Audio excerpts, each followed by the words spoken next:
आप बताइए। चलिए पहले सकीना दीदी सांस कर रहे तो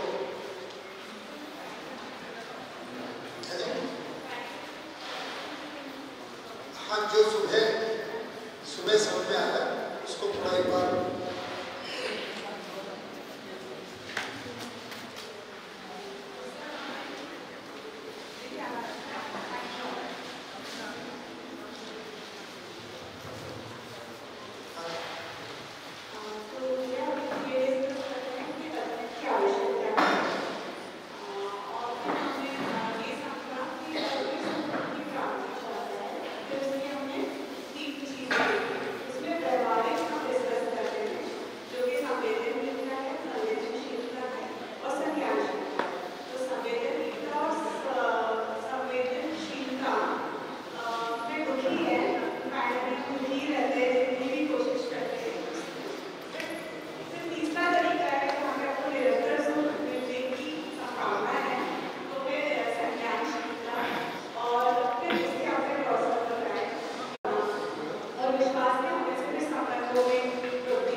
कौन बताएंगे इनका जवाब?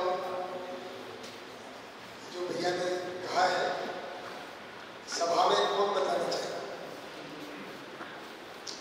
पीछे श्याम भाई और संदीप भाई,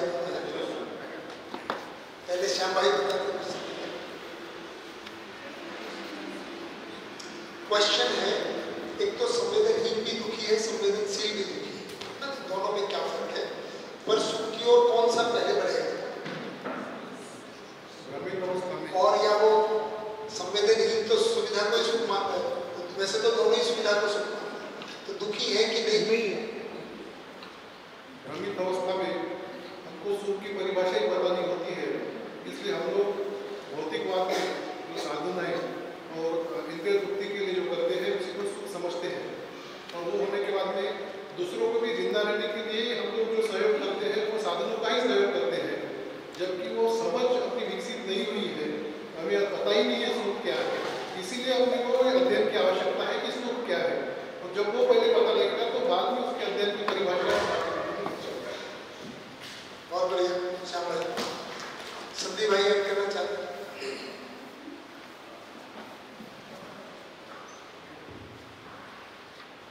भय पीड़ा जो है स्वयं में है, ये संवेदनशीलता के कगार पे है वो, और जो संवेदनहीन जो इंसान है वो अपने आप से वो है, दूसरों समाज से और वातावरण से भी उसको भयभीत है, तो वो दुखी है ही, इसीलिए वो कार्य जो करता है वो इसीलिए करता है। उसकी अगली स्टेप है वो समाज से नहीं अपने आप से ही दुखी है, अपने आप से ये है, तो वो संज्ञानशीलता संवेदनशीलता में, ऐसा मेरा समझ। ओके, बहुत बढ़िया संदीप भाई। और कौन ऐड करना चाहिए? गोपाल भाई कुछ कहना चाहिए? अकबर भाई?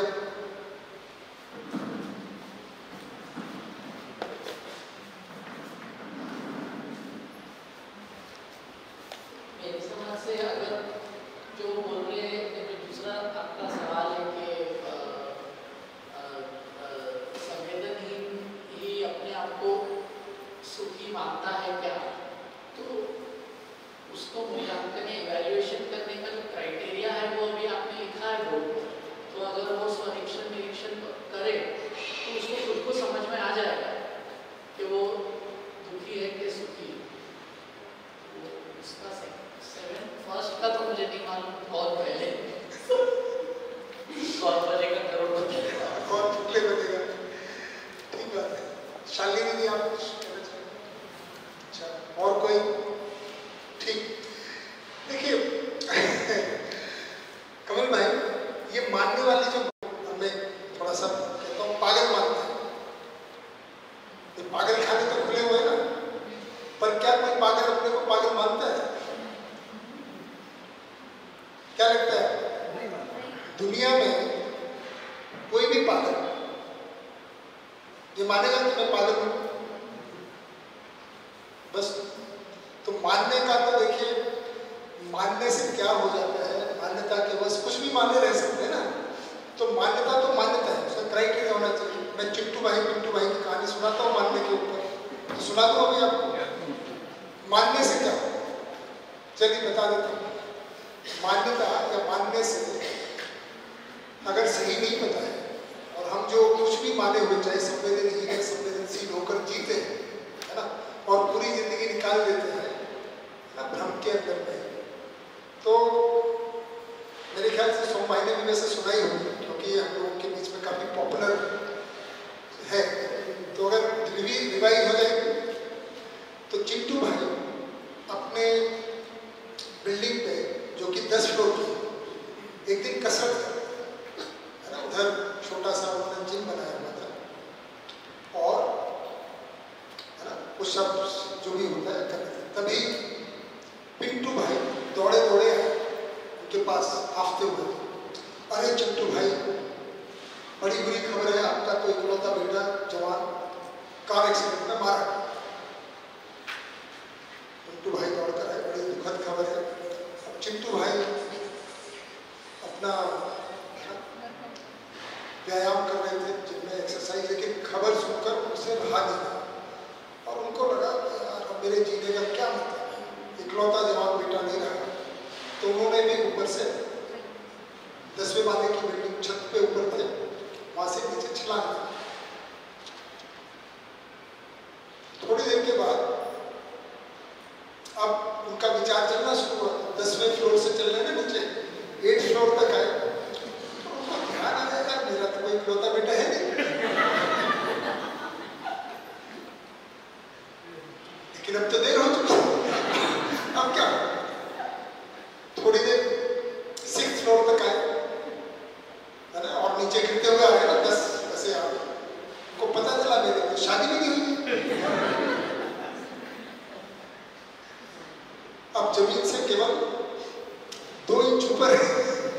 आखिरी ख्याल आया, अरे मेरा नाम तो चिट्टू भी नहीं है, ये किसकी खबर किसको देगा?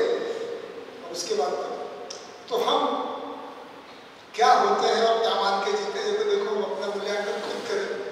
हम अपने को शरीर मानते रहते हैं जिंदगी भर, मृत्यु के समय पहुंचते हैं जिंदगी भर 2, 3, 4 हमारी बहुत बड़ी मान्यताएं है कि मैं शरीर हूँ और मैं दुनिया का सबसे ज्यादा समझदार व्यक्ति हूँ। क्या? मैं शरीर हूँ और मुझसे ज्यादा समझदार है कोई दुनिया में? कोई नहीं। सुविधा ही सुख है, जितनी ज्यादा सुविधा, पैसे में ही सब कुछ है। जब तक पैसा नहीं, कुछ नहीं, कोई नौकरी व्यापार ये करते करते जैसे बुढ़ापा आता है तब थोड़ा सा लगता है यार ये कोई बात जम नहीं रही। अभी एक नर्स है यूएस में, उनका नाम नहीं है पर व्हाट्सएप पे उनके काफ़ी सारा मैसेज आता है। वो नर्स हॉस्पिटल में काम करती हैं और वो ऐसा हॉस्पिटल है जिसमें दुनिया के जाने माने बहुत सक्सेसफुल, जो दुनिया के क्राइटेरिया के हिसाब से नोबेल प्राइज विनर, अभिनेता, बिजनेसमैन, सीईओज, वो लास्ट के दिनों में आता है। तो बीमार होके आते हैं, तो उसने उन सबसे पूछा है what are your 5 regrets of your life. सुना होगा आपने? सबके लगभग बराबर है। सबका ये कहना होता है कमल भाई कि जो मान के हम जिंदगी की शुरुआत किए थे वो सब बेकार है। कंपनी की सक्सेस को अपनी सक्सेस माना, है ना? तो संवेदनहीन या संवेदनशील को तो पता ही नहीं, वो तो भ्रम ही है मैं कौन हूँ, कहाँ हूँ। तो वो अपने को कोई भी व्यक्ति जब तक इंडिपेंडेंट क्राइटेरिया नहीं है कुछ भी मान सकता है। तो ये तो इसमें दोनों पे लागू हो गए। अब संवेदनहीनता से संज्ञानशीलता, थोड़ा सा जागृति की ज्यादा स्थिति है। कम से कम वो दूसरों के जिंदा रहने से जो दुख है, पीड़ा है, उसके प्रति जागृत है। ये तो उसके प्रति जागृति भी नहीं है ना। ऐसे बच्चे, अब आप बताइए, देखिए 2 मैं उदाहरण देता हूँ, चिंटू 1, चिंटू 2। एक चिंटू 1 है, दारू पी के पड़ा रहता है, पत्नी घर बार साफ कर करके, यहाँ कर करके पैसा कमा के लाती है, बच्चे को भीख मांगने भेज देता है, उसका वो कमा के लाए, उसका पैसा लेके जाके खा पी के और दारू पी के आ जाता है। क्या कहेंगे इसको? बच्चे को दूध चाहिए, नहीं चाहिए, दवाई, कोई बीमार पड़ा रहना, उसको लेके दारू चाहिए। ऐसे कितने % पॉपुलेशन होगी? है। दूसरा है, कम से कम मेहनत करके ला रहा है, सोच रहा है बच्चे पढ़े, उनको खाना पीना मिले, उसमें भी महज चिंता पीड़ा है। और ये तो भरा ही हुआ है, जैसे कहा कि वो परिस्थितियों से भी परेशान है, दोनों ही परेशान है, परंतु कौन सा बेटर स्थिति में कहेंगे आप? बताइए। बस तो आपने जवाब दिया। कमल भाई के लिए तालियां। इसीलिए मैंने इसको बाद में लिखा है, ये इधर है ना। अभी आप इन बिंदुओं पे चर्चा करेंगे, 5 दिन में जितना होगा, नहीं तो फिर बाकी के लिए, क्योंकि सिलेबस तो 7 दिन का ही है। मैं कुछ बिंदुओं को टच करूंगा, है ना, कुछ आगे भी शिविर होगा बाद में, तो उसमें भी कवर होगा। ठीक है। और कोई इसमें किसी को और जो सुबह की बात में यहाँ से शुरू हुई कुछ प्रश्न है या कोई शेयरिंग करें?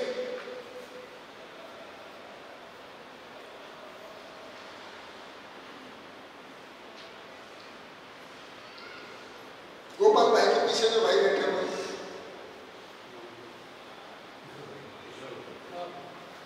माइक कर दिया। अपना नाम बताएं भाई और थोड़ा बताएं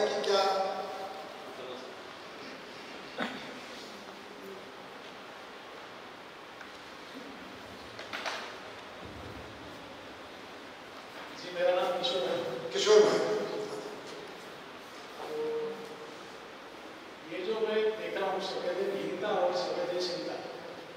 तो संवेदनहीनता में जो व्यक्ति होता है उसको तो दूसरे के सुख दुख का कुछ लेना देना नहीं होता, खुद के लिए जीता है, खुद के लिए सब कुछ करता है, दूसरों का शोषण करता है। मगर जरा मेरा कंफ्यूजन है कि संवेदनशीलता जो है उसमें एक ऐसी व्यक्ति हो सकती है कि दूसरों का दुख देख के खाली वो दुख प्रकट करता है मगर उसकी सहायता कुछ करता नहीं, ऐसा कुछ है।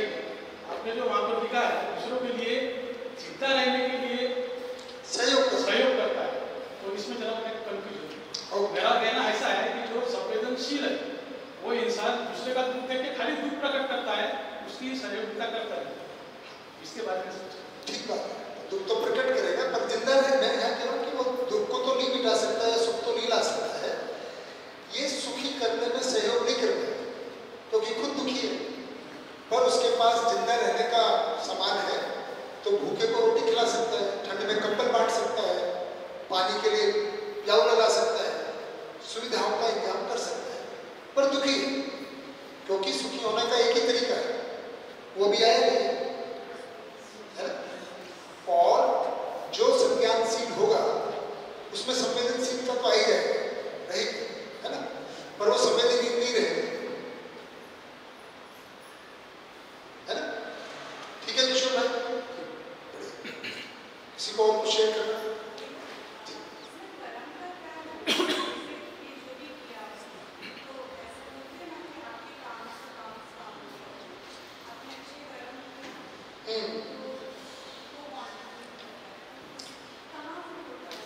तो जो क्वेश्चंस हैं मैं उनको इधर लिख लेता हूँ।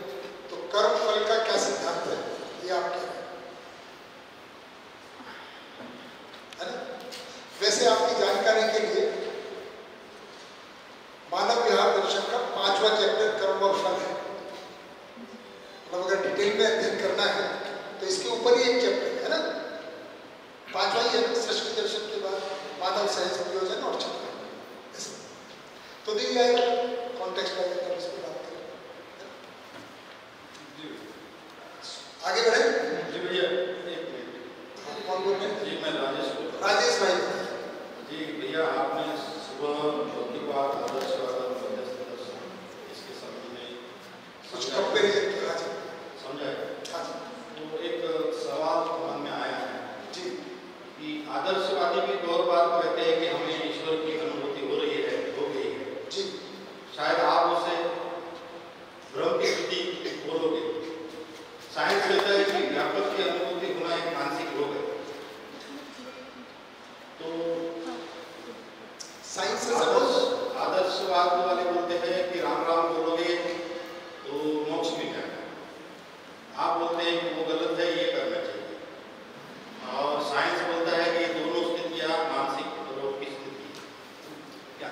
पर पहली बात तो साइंस ऐसा बोलता है, मेरी जानकारी में तो नहीं है ऐसा। मैंने ये कहा किसने, कौन से साइंटिस्ट ने बोला है?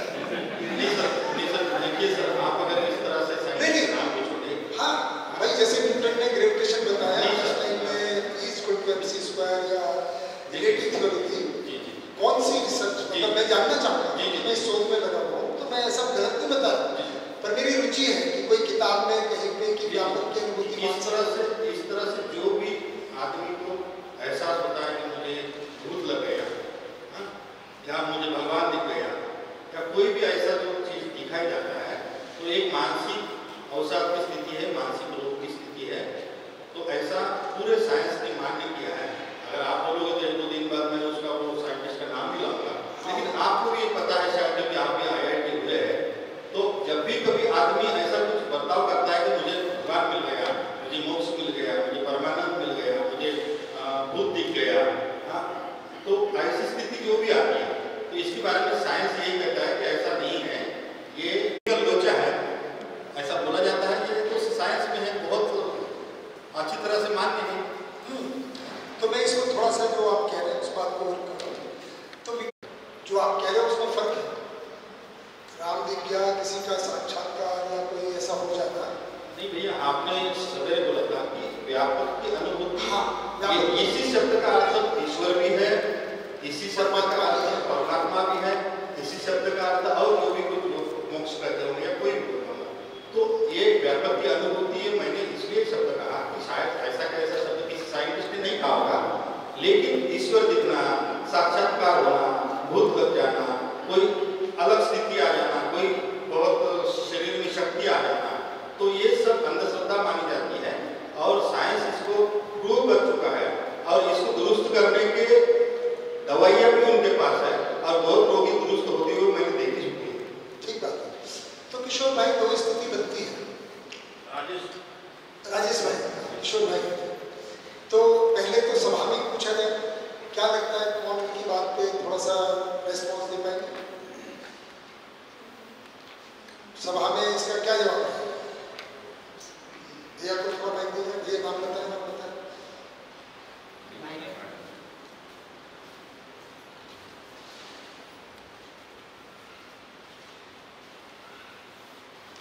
आता जे राजेश चौधरी साहेबांनी जे सांगितलं, मुझे समझ में नहीं आ पाएगा, मैं थोड़ा हाँ माइक तो चल रहा है, हिंदी में बोलेंगे थोड़ा मराठी में नहीं आएगा। हिंदी में बोलना पड़ेगा। हाँ बोल सकते हैं। राइट।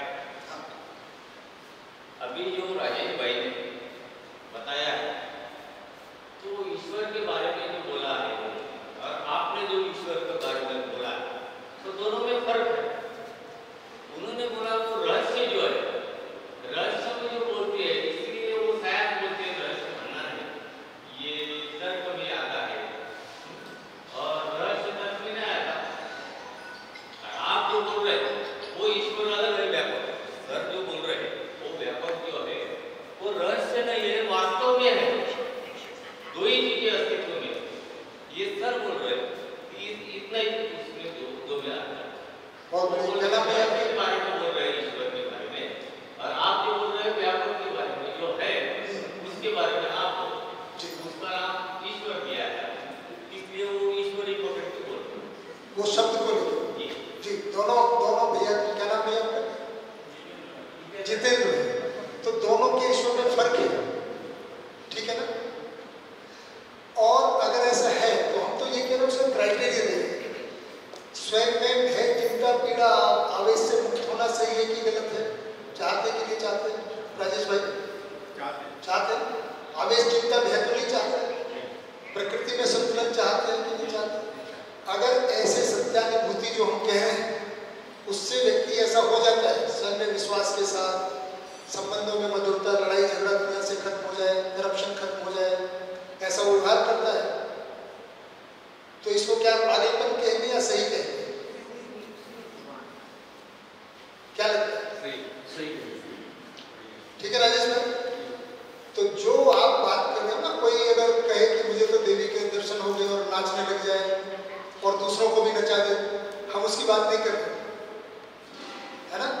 वो तो सही में हो सकता है कुछ, है ना, बीमारी होगी, मानसिक बीमारी भी होगी, सिजोफ्रेनिया है अभी, है ना? सिजोफ्रेनिया का मतलब ये है कि मैं अभी अपने आप को सैनिक मान लूँ और यहाँ उठा के टक टक करने लग जाऊँ, तो ये मैंने मान लिया, भ्रम हो गया।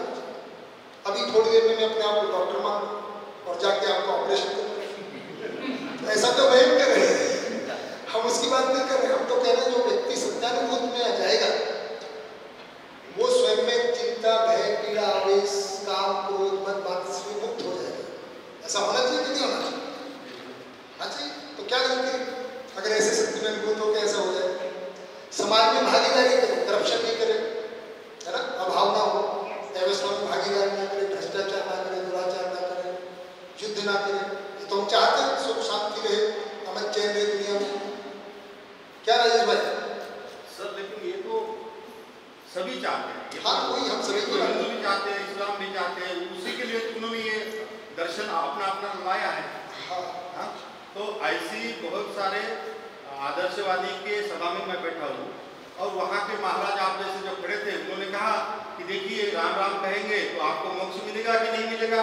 तो सबने कहा मिलेगा, तो मैंने कहा नहीं मिलेगा, तो बोले बैठ जाओ नीचे।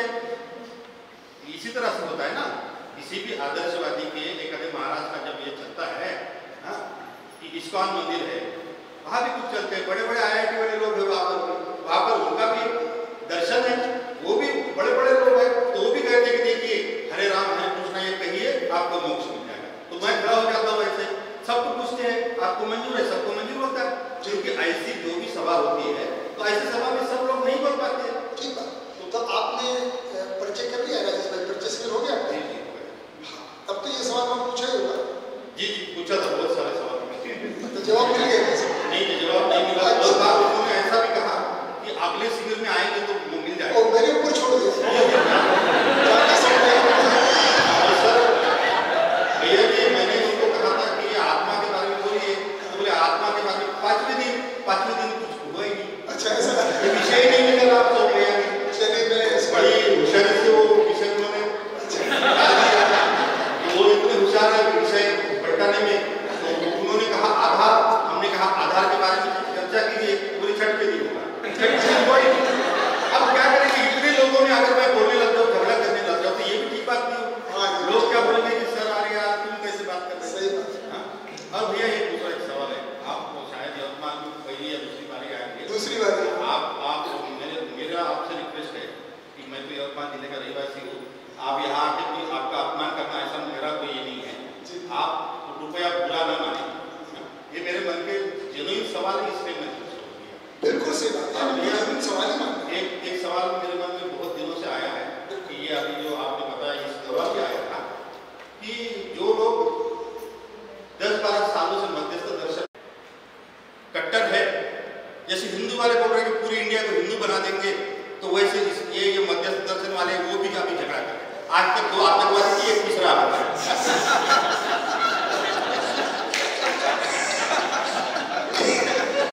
ये तो हमारी जिम्मेदारी है ना। तो पहली बात तो बहुत सही बात है, जो फर्क है, चाहे है ना, जिसको हम कहते हैं एक्सट्रीमिस्ट हिंदू हो, चाहे एक्सट्रीमिस्ट मुस्लिम हो, चाहे एक्सट्रीमिस्ट कोई भी हो, है ना, हम यहाँ करेंगे जांचिए। और यहाँ पे कोई बना दे कन्वर्जन का कोई कार्यक्रम नहीं है ना। देखिए आप देखो ना, कोई कन्वर्जन हम कुछ बुलवा भी नहीं रहे। हम कुछ बुलवा रहे क्या? हमने अभी तक कोई नारा दिया कि बोलो राम राम या बोलो अल्लाह हो, अल्लाह अकबर, ऐसा कुछ नहीं। और ऐसा भी नहीं बुलवा रहे कि आप बोलो क्या कि सत्य होता है, बहुत होता है।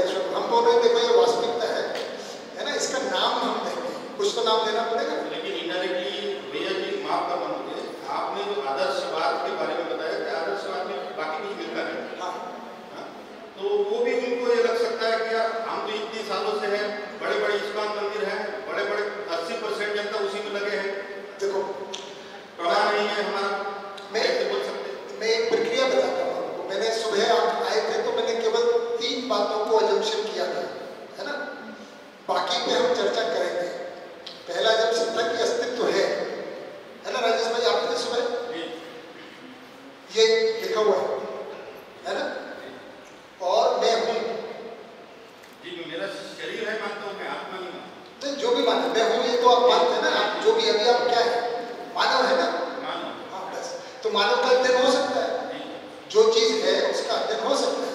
जैसे यहाँ ये बल्ब है, रोशनी दे रहा है, तो इसको स्टडी कर सकते हैं कि नहीं कर सकते? ये कैसे दे रहा है, क्या है, कौन से कैसे आ रहा है रोशनी, इसमें आप बता सकते हैं? इलेक्ट्रिक की वजह से। हाँ, तो इलेक्ट्रिक से रोशनी कैसे बनती है? उतना नॉलेज नहीं है। हाँ, नॉलेज आपको नहीं है इसका मतलब ये थोड़ी कि इसकी नॉलेज नहीं है। अगर कोई चीज है तो उसको समझा जा सकता है। हम तो केवल इतना कह रहे हैं, तो हम अपना कोई वो नहीं कह रहे, हम चीज बताएंगे देखो ये है, अब इसको समझ सकते हैं। पंखा चल रहा है ना, हवा मिल रही है आपको, इसको समझ सकते हैं कि नहीं समझ सकते, है ना? इसके अंदर पूरा मैकेनिज्म है कि कैसे बिजली बनती है, वो भी मैकेनिज्म है, और ये कैसे घूम रहा है, समझ सकते हैं ना? तब तो इसकी फैक्ट्री लगी है। ऐसे ही आदमी है, इतनी सारी फैक्ट्री लगी है, देखो बहुत सारे आदमी है, ये कुछ कुछ करते हैं, इनको समझा जा सकता है। ये क्या है, इसमें क्या गड़बड़ है?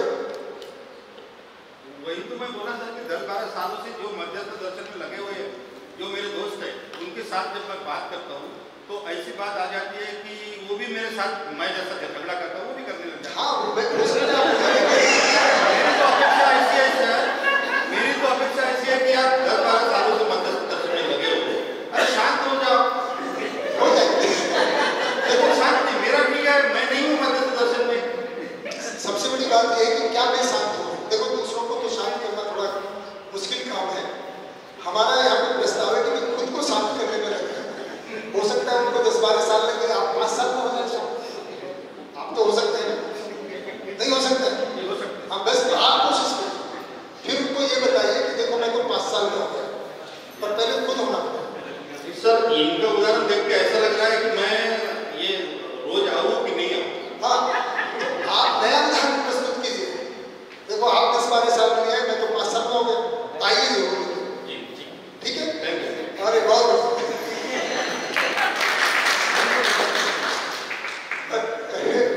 मैंने आपको एक प्रक्रिया बताई, है ना। तो मैंने ये कहा कि मानव है ना, और अस्तित्व है, मैं भी हूँ, और मैं सुखी होना चाहता हूँ, ये चाहत तो है कि नहीं, ये बेसिक। अब ये कैसे पूरी हो, किसी को तलाश, और इसको तलाशने से 2 लाख साल हो गए, तो 10-12 साल 2 लाख साल में कौन सी बड़ी। तो ये जितने भी आदर्शवाद है, भौतिकवाद है, 2 लाख साल की यात्रा है और सब शोध है। तो इनसे नहीं हुआ, हम कह रहे हैं चलो ये विचार से देखते हैं, मान लो इससे भी नहीं हुआ तो नया कुछ होगा, हो सकता है आप कोई नया अनुसंधान करें, पर सुख से जीने की जो चाहत है वो तो बरकरार है। हिंदुओं से नहीं हुआ, मुस्लिमों से नहीं हुआ, क्रिश्चियन से नहीं हुआ, अब मध्यस्थ दर्शन आ गया, मान लो इससे भी नहीं हुआ, तो हो सकता है कोई राजेश दर्शन आ ही सकता है। भाई ऐसा थोड़ी है, अगर इससे आ गया, भाई देखो लाइट को पाने की चाहत तो बहुत लोगों से में थी ना, हमेशा से, जब से बिजली को कड़कते देख रहे थे, ऐसी बिजली हमारे घर में भी कड़के, वो कड़के और लाइट हो जाए। आदमी बहुत दिनों से सोचता था कि यार पक्षी इतने बढ़िया से उड़ते, हम भी उड़े, तितली बनूं, पंछी बनूं, क्या बस कब से गा रहे है ना, देखा पंछी को, पर एक दिन नियम खोज लिया। पर ऐसा थोड़ी आप बोलो, मान लो आप कब छोड़ा ये नियम, आप सन बताइए। एरोप्लेन की खोज कब हुई, उड़ने की मशीन, ईयर बता दीजिए। ईयर भी नहीं बता सकते। राइट बंधु ने आविष्कार, राइट ब्रदर्स ने किया 1905 से 7 के आसपास, ठीक है, कितने साल हुआ, 120 मोटा मोटा। और मानव की यात्रा चाहत उड़ने की कब से, जब से मानव देख रहा है, पतंग को उड़ाया, पता नहीं क्या क्या उड़ाया, लेकिन पूरी कब हुई, राइट ब्रदर्स ने उस नियम को खोज निकाला। 1900 से पहले कोई भी उड़ने की कोशिश करता तो लोग मजाक ही उड़ाते ना, पर इसका मतलब ये नहीं कि उनका प्रयास बेकार था, सबने थोड़ा थोड़ा उसको खोज किया और एक आदमी ने उसको निकाला, थॉमस एल्वा एडिसन ने, कि बिजली से रोशनी पैदा हो जाए। बहुत लोगों ने ट्राई की, थॉमस एल्वा एडिसन ने नियम निकाल दिया। इसी तरह से महात्मा बुद्ध हुए, मोहम्मद हुए, शंकराचार्य हुए, जीसस हुए, मोसेस हुए, बहुत सारे लोग हैं, सबने सोचा कि आदमी कैसे शांति को प्राप्त कर ले।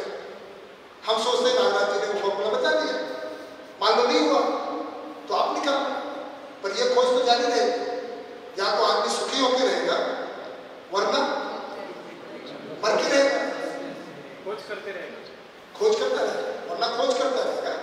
और अगर ये रास्ता चलता रहा जो पहले वाला था, तो न्यूक्लियर वार हुआ तो सब खत्म हो जाएगा ना। राजेश भाई, अभी आदमी ने इस धरती पे कितने सारे न्यूक्लियर बम बना दिए, बहुत सारे, कितने, एक कंट्री की तरफ 1000 2,000 न्यूक्लियर बम। हाँ, अगर उनको यूज किया जाए तो धरती को कितनी बार नष्ट कर देंगे, कम से कम 21 बार नष्ट। अब ये किस लिए बनाए, खेलने के लिए बनाए, डराने के लिए, और एक दिन चल गया तो चलते बस।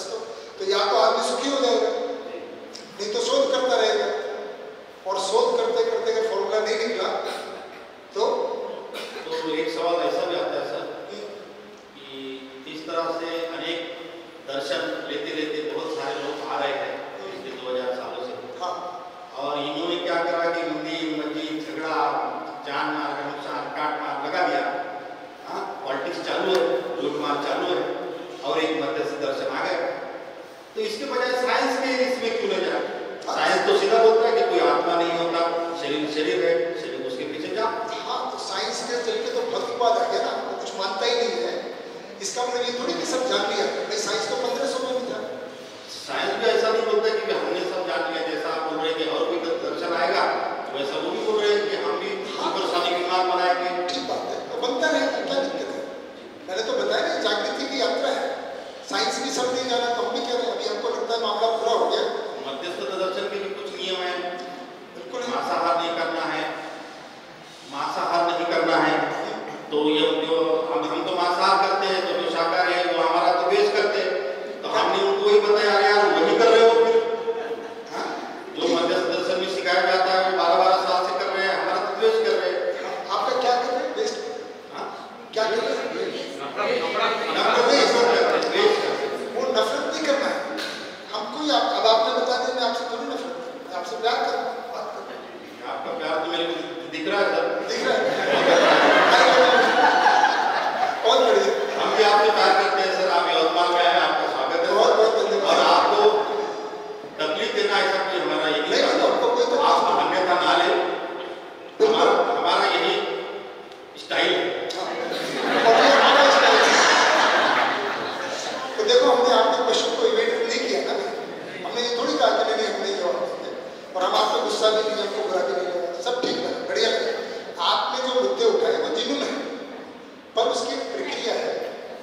मानव की जागृति की यात्रा है ना, उसमें तीनों संभावनाएं हैं।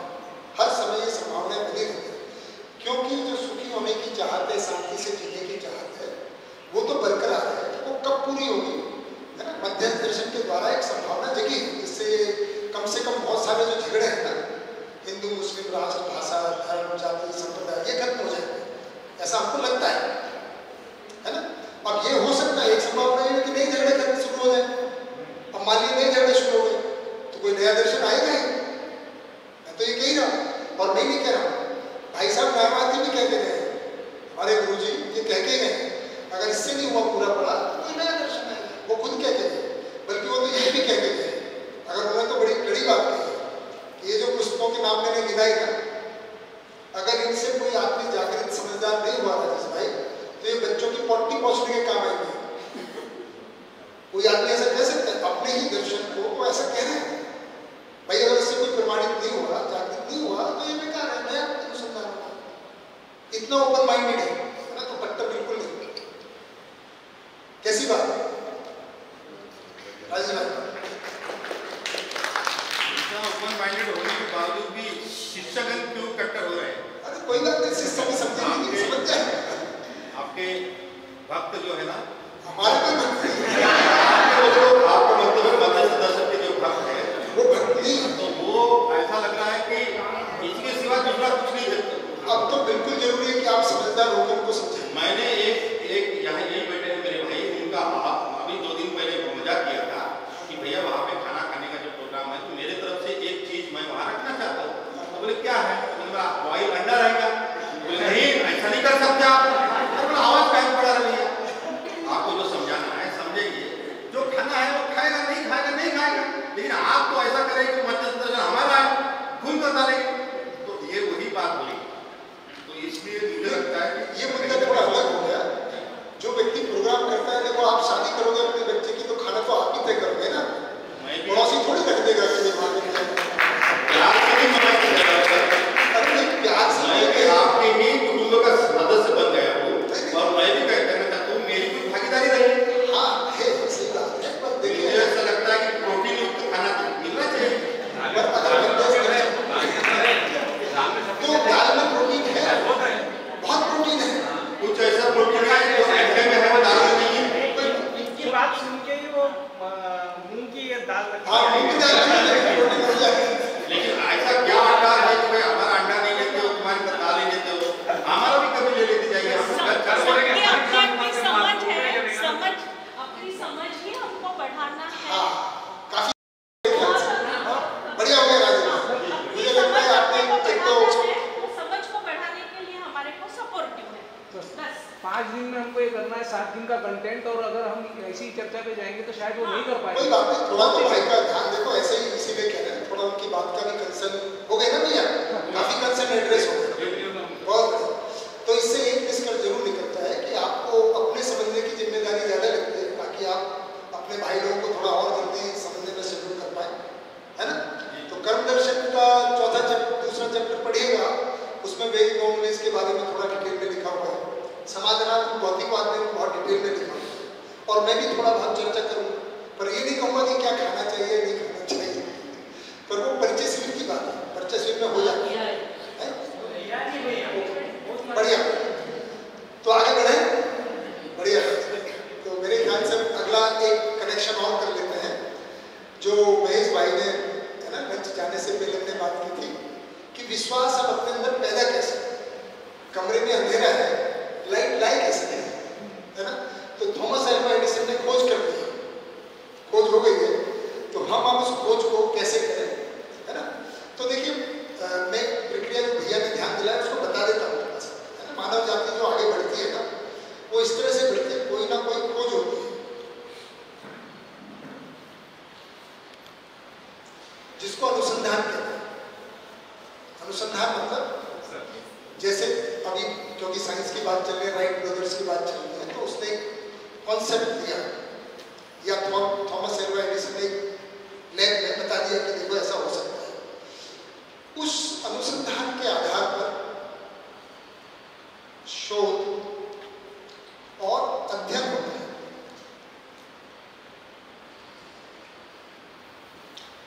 शोध और अध्ययन का जो पर्पज होता है, जो अनुसंधान हुआ है, वो जीने में कैसे है।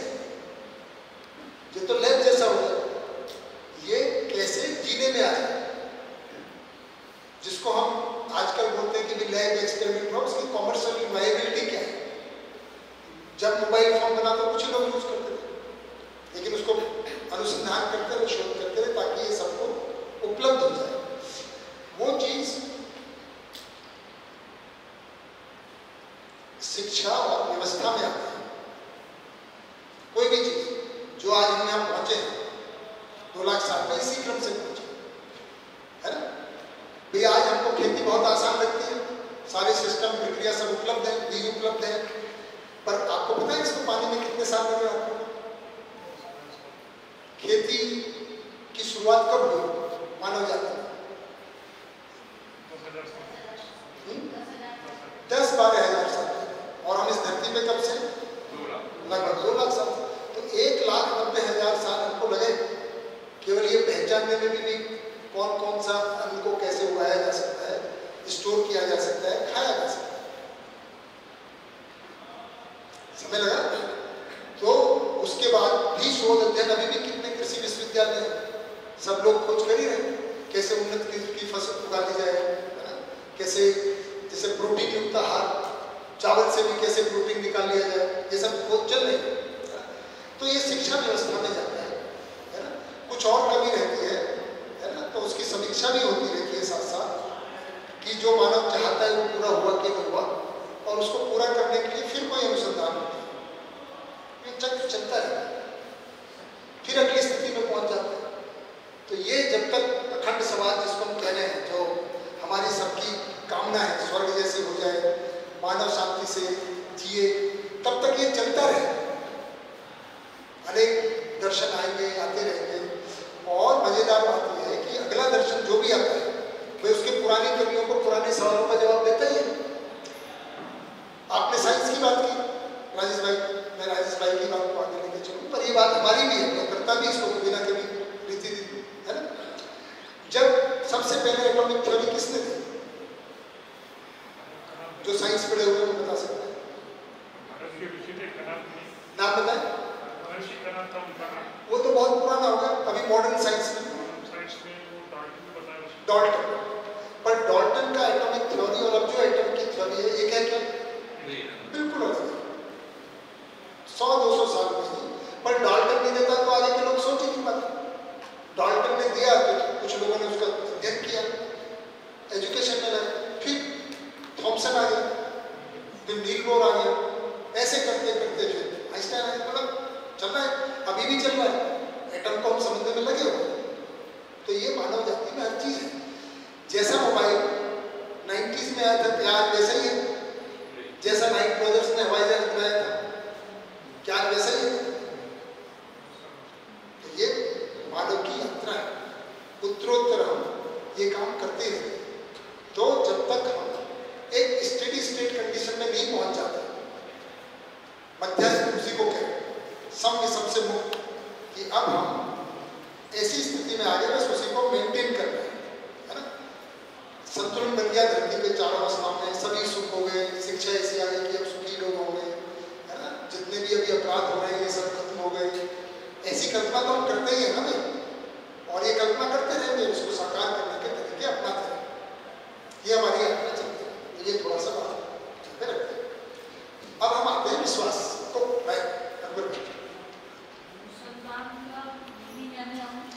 अनुसंधान डिस्कवरी, इसको हम डिस्कवरी बोलेंगे, आइदर डिस्कवरी और इन्वेंशन। दिस इज रिसर्च और स्टडी। तो ये जो अनुसंधान करने से जो ये बताते हैं जीवन क्रिया में जो अनुमान क्षमता से कहीं रिलेटेड है कि किसी ने पहले ऐसा अनुमान देख लिया है कैसा हो सकता है और फिर उस पर रिसर्च। बिल्कुल, जैसे जब थॉमसन ने दिया तो फैक्ट्री एकदम तुरंत नहीं लगी। राइट ब्रदर्स ने भी जब वो बनाया और प्लेन तब उड़ा, हाँ उसमें भी समय था, तो उसने इसको अनुसंधान कहेंगे जो राइट ब्रदर्स ने बना के दिखा दिया। उसके बाद जब कॉमर्शियल उड़ने लग गया 939 में, 30 साल लगे। तो मध्यस्थ दर्शन का अनुसंधान तो अभी हुआ है। अभी हम, है ना, से कम 7000 साल जो कॉन्सेप्ट है, वेदांतिक कॉन्सेप्ट है, तो 7000 साल का है ना। बुद्धिज्म कब का है? कम से कम 2500 साल होगा। मोसेस कब हुए? 2000 BC, 1200 BC, 3500 साल होगा। मोहम्मद कब आए? 780, उनको कम से कम 1400-1500 साल हो गए। क्राइस्ट कब आए? 2000 साल पहले। तो ये सब बहुत पुराने सिद्धांत हैं। लेटेस्ट मॉडल जो आया है वो तो अभी 25 साल पुराना है। अभी तो इसके शिक्षा में इसके अनुसार जीने के कोई तरीके अभी हम सोच ही रहे हैं, कुछ कर नहीं पा रहे। ठीक है ना? तो ऐसा प्रक्रिया ही ऐसी है राजेश भाई। कोई बच्चा आपको पैदा होते ही दौड़ने नहीं लग जाएगा। आप बोलोगे यार अभी तो पैदा हुआ देखो चल नहीं पा रहा है, ऐसा थोड़ी, टाइम लगेगा, चलेगा, एक दिन चलेगा। है जी, बढ़िया। तो अब हम इस पे आते हैं कि विश्वास कैसे होता है। देखें, आप सबने कभी ना कभी साइकिल चलाई होगी, है ना, टू व्हीलर चलाना सीखा होगा, गाड़ी चलानी सीखी होगी। तो ये पर ये सीखा ना सीखा हो, क्योंकि यहाँ सब बैठे हुए हैं, तो एग्जाम तो सबने दिया होगा। 10वीं का एग्जाम दिया है सबने, है जी, लगभग सबने दिया होगा। हो सकता है किसी ने गाड़ी चलानी सीखी भी होगी, किसी की, पर 10वीं का एग्जाम तो सबने दिया। अब एक बात बताइए, मैं तो सिचुएशन बताता हूँ, है ना, 10वीं के एग्जाम के लिए कि एक बच्चे ने पूरे साल भर कोई पढ़ाई नहीं, है ना। एग्जाम लगभग CBSE के सभी बोर्ड के मार्च फरवरी में आते हैं, जून जुलाई से क्लास शुरू हो जाती है। वो साल भर 8 महीने मस्ती करता रहा, क्रिकेट खेलना, मैच देखना, शादियों में जाके ये साथ डांस करना, और सब भाई कुछ सीखना, कुछ करना। अब एग्जाम आ गया, 1 महीना पहले माँ बाप ने बोला जिंदगी भर, है ना, पास नहीं होना है क्या, पढ़ाई करो। उसने सोचा अच्छा पढ़ाई करनी पड़ेगी। अब वो किताब लेके बैठता है, तो उसको भाई अगर टीवी देखता है तो चुप करा देता है, देखता नहीं मैं पढ़ रहा हूँ। मम्मी घर में काम करती है तो खटखट की आवाज़, मम्मी मैं ये बंद कर दो, ये जो ना बर्तन है ना आप साफ करते हो, ठन ठन ठन ठन हो रही है, मेरा पढ़ने में ध्यान नहीं लग रहा है। परेशान, सारा घर परेशान, बच्चा पढ़ रहा है, पूरे मोहल्ले में न्यूज़ फैल जाती है, आज चिंटू पढ़ रहा है। अभी तक तो पढ़ता नहीं था, तो चिंटू की पढ़ाई शुरू हो गई, पर सारे मोहल्ले वाले परेशान, वो सबको बोलता रहता है, नहीं देखो मुझे डिस्टर्ब हो जाएगा, और तुम तो मुझसे बात ही मत करना जब तक मेरा एग्जाम नहीं हो जाता है। ललित भाई, उनको तो देख के गुस्सा आया, और सारे दोस्तों को बोल देता है देखो अभी मुझे फिल्म के लिए मत बुलाना, और फिर ये भी मत कहना कि नहीं चलना यार, मैं चलूंगा नहीं देखो, है ना, ऐसा ऐसा बोलता फिरता है, पढ़ता नहीं। अब वो एग्जाम देने जा रहा है स्कूटर पे, उसके बाप पिताजी या भैया, है ना, कोई तो लेके जा रहे हैं, और भाई अभी भी किताब खोल के जा रहे हैं। अब उसकी स्थिति कैसी है? उसके अंदर डर है, भय है कि नहीं है? और जब चिंता, पीड़ा, अरे यार पढ़ लेता तो, और उस समय खेलने चला गया, प्रश्न जवाब तो कुछ है ही नहीं उसका, क्योंकि जो पढ़ता है सबको पढ़ता है यार ये तो पढ़ाई नहीं। अब वो एग्जाम देने जाएगा तो उसकी स्थिति कैसी है ये आप सब देख सकते। कभी कभी हमारी भी हुई होगी, अगर हमारी तैयारी होगी। ये चिंटू हुआ, अब पिंटू को देखें, उसको पहले से सिलेबस पता है, उसने बढ़िया से टाइम टेबल बना लिया, मैथ, साइंस, फिजिक्स, केमिस्ट्री जो भी पढ़ना है, ऐसे सबको बाकायदा जो स्कूल में पढ़ाया जा रहा है उसको भी होमवर्क भी कर रहा है, खुद भी कर रहा है। और फरवरी मार्च में एग्जाम होता है, जनवरी में उसने सारा पढ़ा के बल्कि पढ़ लिया, और उसके जो पीछे के एग्जाम होते हैं वो सबके सॉल्व कर कर आते किताबों के पीछे, है ना, सब ठीक ठाक करके बैठे। अब बोला क्या करें, तो घर में हो रहा है, अच्छा चलो अरे चलो कोई गाना गा लेते हैं, सब घर में सब मम्मी का काम भी करवा देता है, अच्छा मम्मी खाना बनाना शुरू कर देते हैं, बच्चे के साथ अपने छोटे भाई के साथ बहन के साथ भी खेलता है, और फिर एग्जाम देने जाता है। तो वो किस स्थिति के साथ जा रहा है? विश्वास। ये मैं केवल झलक देने के लिए उदाहरण दे रहा हूँ कि विश्वास किसको कह रहे हैं, विश्वास का अभाव क्या है, आया कैसे, तो थोड़ा बात करके, पर पहले विश्वास को अपने अंदर देखने की कोशिश करें कि जब आप पिंटू की स्थिति में होते हैं और पूरा पढ़ लिया, समझ लिया और एग्जाम देने जा रहे हैं, तो आपके अंदर में क्या झलकेगा? झलक दिखाई देगी विश्वास। और जब आप तैयार नहीं हैं कुछ पढ़ा लिखा नहीं, अगर ऐसी स्थिति में कहीं भी जाएंगे तो आप भय, चिंता, पीड़ा, प्रश्न, परेशान, बड़बड़ाहट सब रहे, परेशान, दुख और विश्वास बराबर बिल्कुल मुस्कुराते हुए आप एग्जाम पास, गाँव वालों को लगेगा, पास वालों को लगता है ये एग्जाम नहीं खेलने जा रहे हैं, ऐसा देख के लगेगा, उसको लगेगा टेंशन ही नहीं था, क्या मतलब तुम एग्जाम देने जा रहे हो या फिल्म देखने जा रहे हो, ऐसा लगेगा। जैसे दोनों की स्थिति।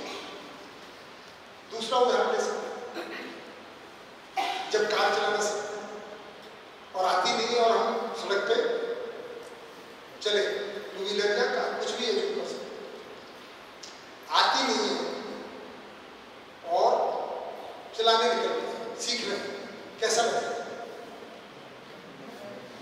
अंजू, डर, थोड़ा बताएं और डिस्क्राइब करें, क्योंकि सबने जिन्होंने भी चलाना सीखा उसको देख सकते हैं।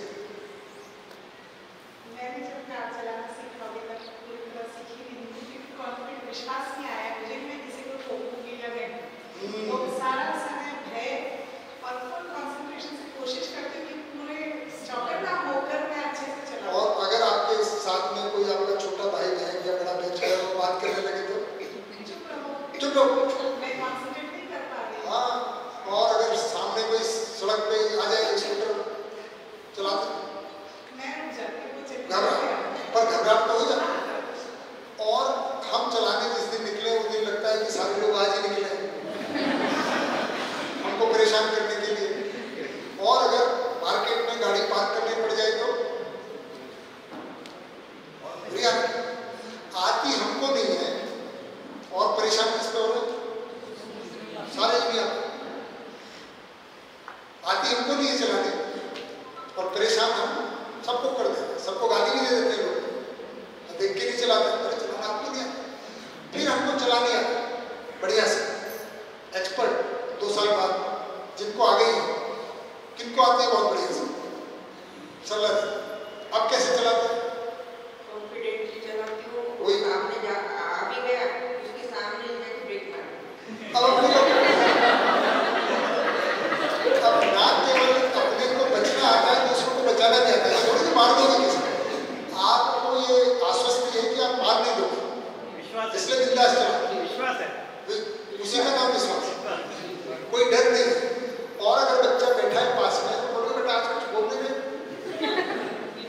स्कूल में क्या हुआ, बात ही करना है, पहले समय में बात करने से परेशान है, बात नहीं करने से परेशान, अरे करो ना कुछ बात, किसी ने गाना बजा दिया उससे परेशान हो जाता है, कंसंट्रेशन टूट जाएगा, लगाने जाते हैं ब्रेक चल जाता है, एक्सीलेटर दबाना चाहते हैं क्लच लग जाता है कुछ और, डालना चाहते हैं दूसरा गेयर लग जाता है चौथा, और सब गाड़ी कभी बंद कभी, तो ये सब हमारी जिंदगी का हाल है। जब तक हमें जीने के प्रति विश्वास नहीं है, हमारा भी ऐसे हाल है ना। तो विश्वास की जो झलक है ये है कि जैसे हमने एग्जाम का उदाहरण लिया या कार चलाने का उदाहरण लिया, तो ये आया कैसे?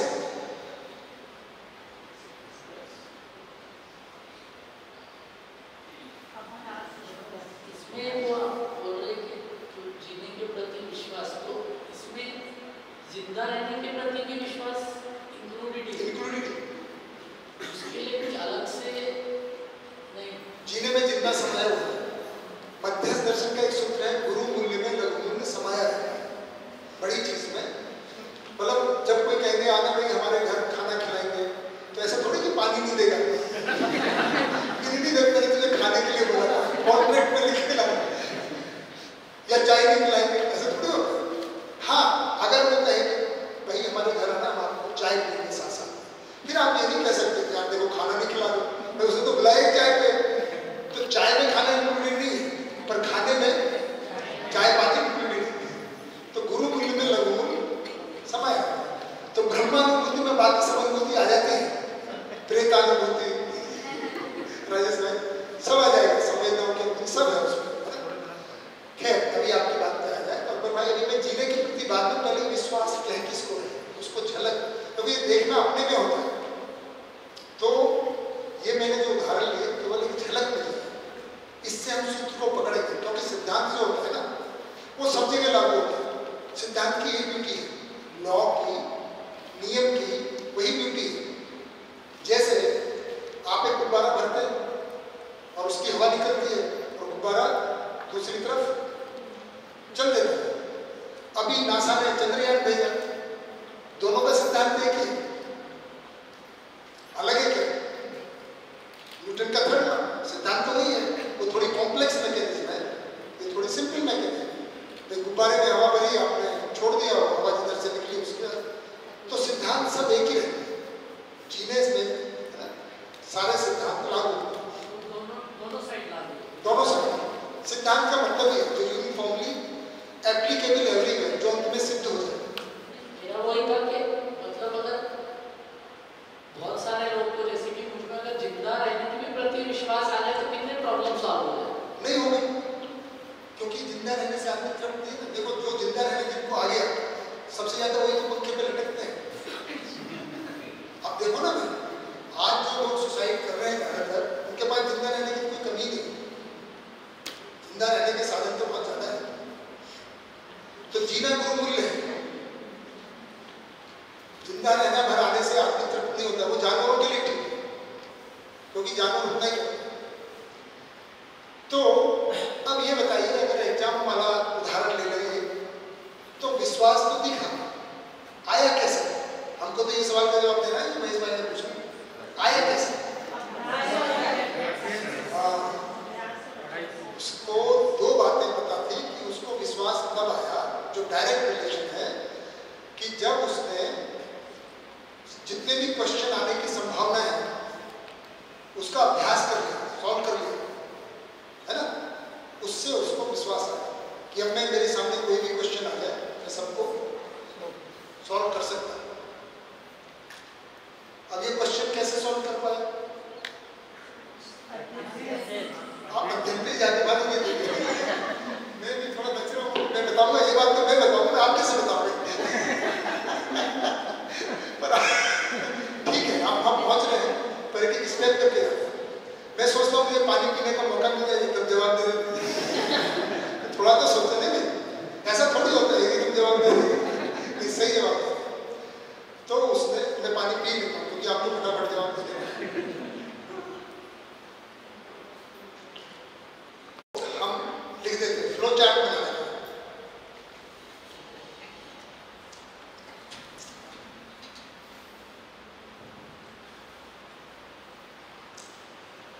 विश्वास आया कैसे? कि उसने, बच्चे ने या गाड़ी चलाने वाले ने सभी परिस्थितियों में कि कहाँ क्लच दबाना, कहाँ ब्रेक दबाना, उसको आ गया है। और बच्चे की बात करें तो उसने सभी सवालों का जो जवाब है ना पीछे, है ना, एग्जाम पार्ट के पीछे जो सवाल रहते हैं, मैथ साइंस जो भी है वो कर लिए, और वो अभ्यास कर करके उसको लग गया कि अब मैं इससे जुड़ा हुआ कैसा ऐसा कैसा भी आ जाएगा तो हल कर लूँ। अगर, और ये परिचय से उनमें बात हो गई होगी, इसी तरह अगर जीने के प्रति हम में, है ना, सभी प्रश्नों का उत्तर पता चल जाए तो हमें जीने के प्रति विश्वास हो जाएगा। जैसे उसको हो गया, हमको जीने के प्रति हो जाएगा। उसको क्या है, हीट एंड लाइट के प्रति हो गया, है ना, लॉज ऑफ मोशन के प्रति हो गया, जो भी सिलेबस है, एल्जेब्रिक इक्वेशन के प्रति हो गया, क्योंकि उसने क्वेश्चन सॉल्व कर लिया। तो सभी ये क्लियर हो गया ना, सिविल में आ गया होगा। मानव के पास कितने सवाल हैं? तो जीना कैसे? मूल प्रश्न तो यही है। इसी का नाम क्या है? इस की सभी प्रश्नों का मेरे पास उत्तर होना समाधान। तो विश्वास कैसे आया? समाधान, इसको बोले प्रश्नों का उत्तर होना।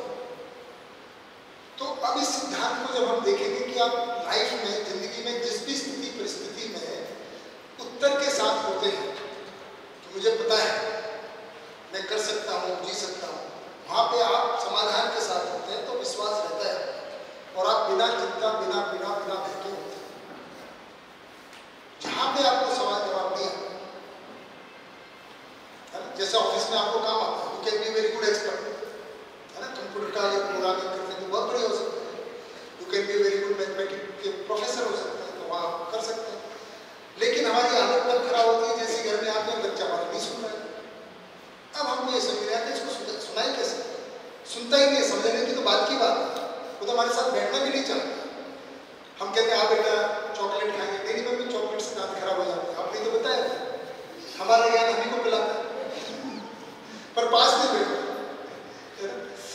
यहाँ हमारी हालत खराब हो जाती है। हमारा पति हमारी पत्नी किस बात से नाराज हो जाता है, हमने तो प्यार में कोई बात कह दी थी, हम बात में कहते हैं हमें तो पता ही नहीं था इतनी बुरी लग जाएगी। तो यहाँ हम संबंधों में, है ना, व्यवस्था में जो चीज़ के एक्सपर्ट है, अगर हम मैकेनिकल इंजीनियर या कार के मैकेनिक आते उसको हम ठीक कर लेते हैं, लेकिन अगर पत्नी या माँ बाप के साथ झगड़ा हो जाए तो उसको कैसे ठीक करें, यहाँ पे हम फिर हो जाए, क्योंकि हमको नहीं पता है, इसलिए वहाँ घबराते हैं, परेशान रहते हैं और ज़्यादातर बेचैन उसी का रहता है। तो नियम यही है, जो विश्वास कैसे लाया जाए महेश भाई, कैसे आएगा विश्वास? अब समाधान कैसे आएगा?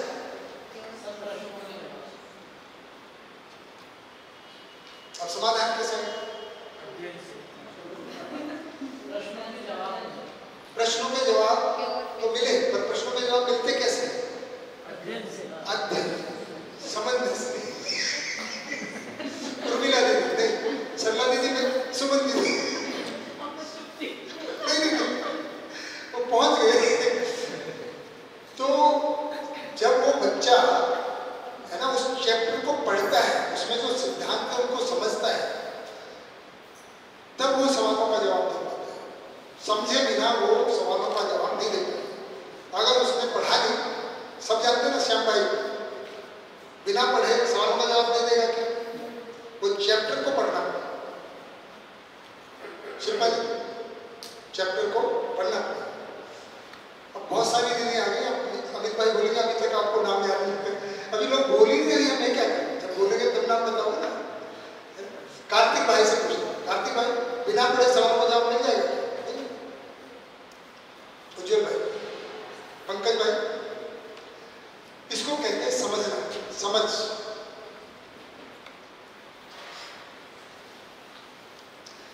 समझ का सिलेबस होता है, यानी कि वो सिलेबस को समझेगा तब प्रश्न उत्तर देगा, तब वो उसके अंदर कॉन्फिडेंस है।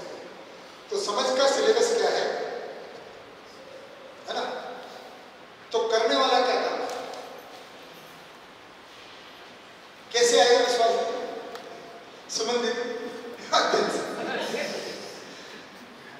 अच्छा एक बात बताइए उज्जवल भाई, हम लोग गेहूं उगाते हैं, गेहूं उगाते हैं ना, हम गेहूं उगा सकते हैं, उगाते हैं ना रीति दीदी?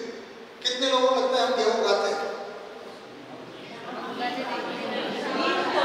हाँ, अब आपको समझ में आ गया कि भैया जब सवाल पूछते हैं ना कोई तो सोचना पड़ता है।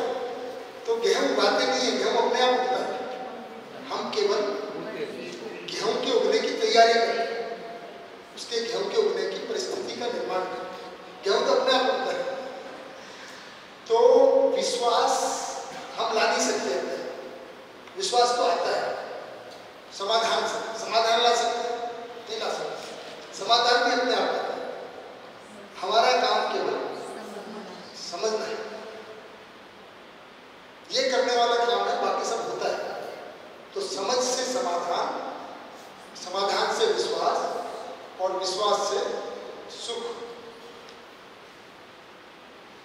This is universal equation of happiness. क्या है?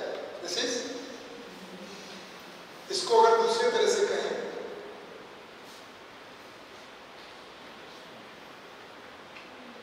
Understanding leads to resolution.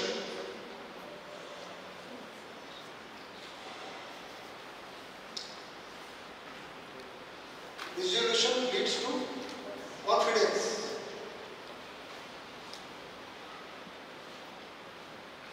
And this is happiness. ये कनेक्शन है। और जो सुमन दीदी बार बार बोल रही है, हम समझेंगे कैसे? इसी के लिए अध्ययन है। तो अध्ययन की आवश्यकता क्या है? एक दूसरे तरीके से भी आप देख सकते हैं, सुखी होने के लिए अध्ययन के अलावा कोई चारा नहीं है। तो मैं अभी सुबह से यही बात बताना चाहता हूँ। किसको? स्किल्स को। स्किल इसी में आएगा। जैसे माइक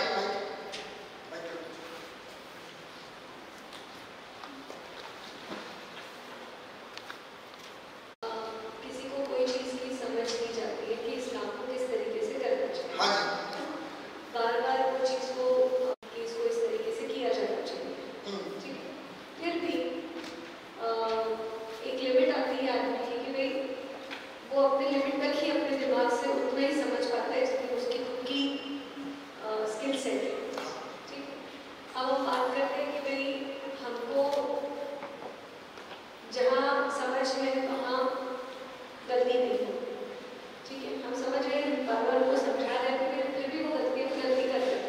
तो ऐसे सिचुएशन में बंदे का स्किल्स कम है तो उसको कैसे आप समझ पा रहे हैं? हाँ, मैं थोड़ा सा फिर से कोशिश करता हूँ। स्किल आप जो है रिसेप्टिव पावर से बोल रहे हैं।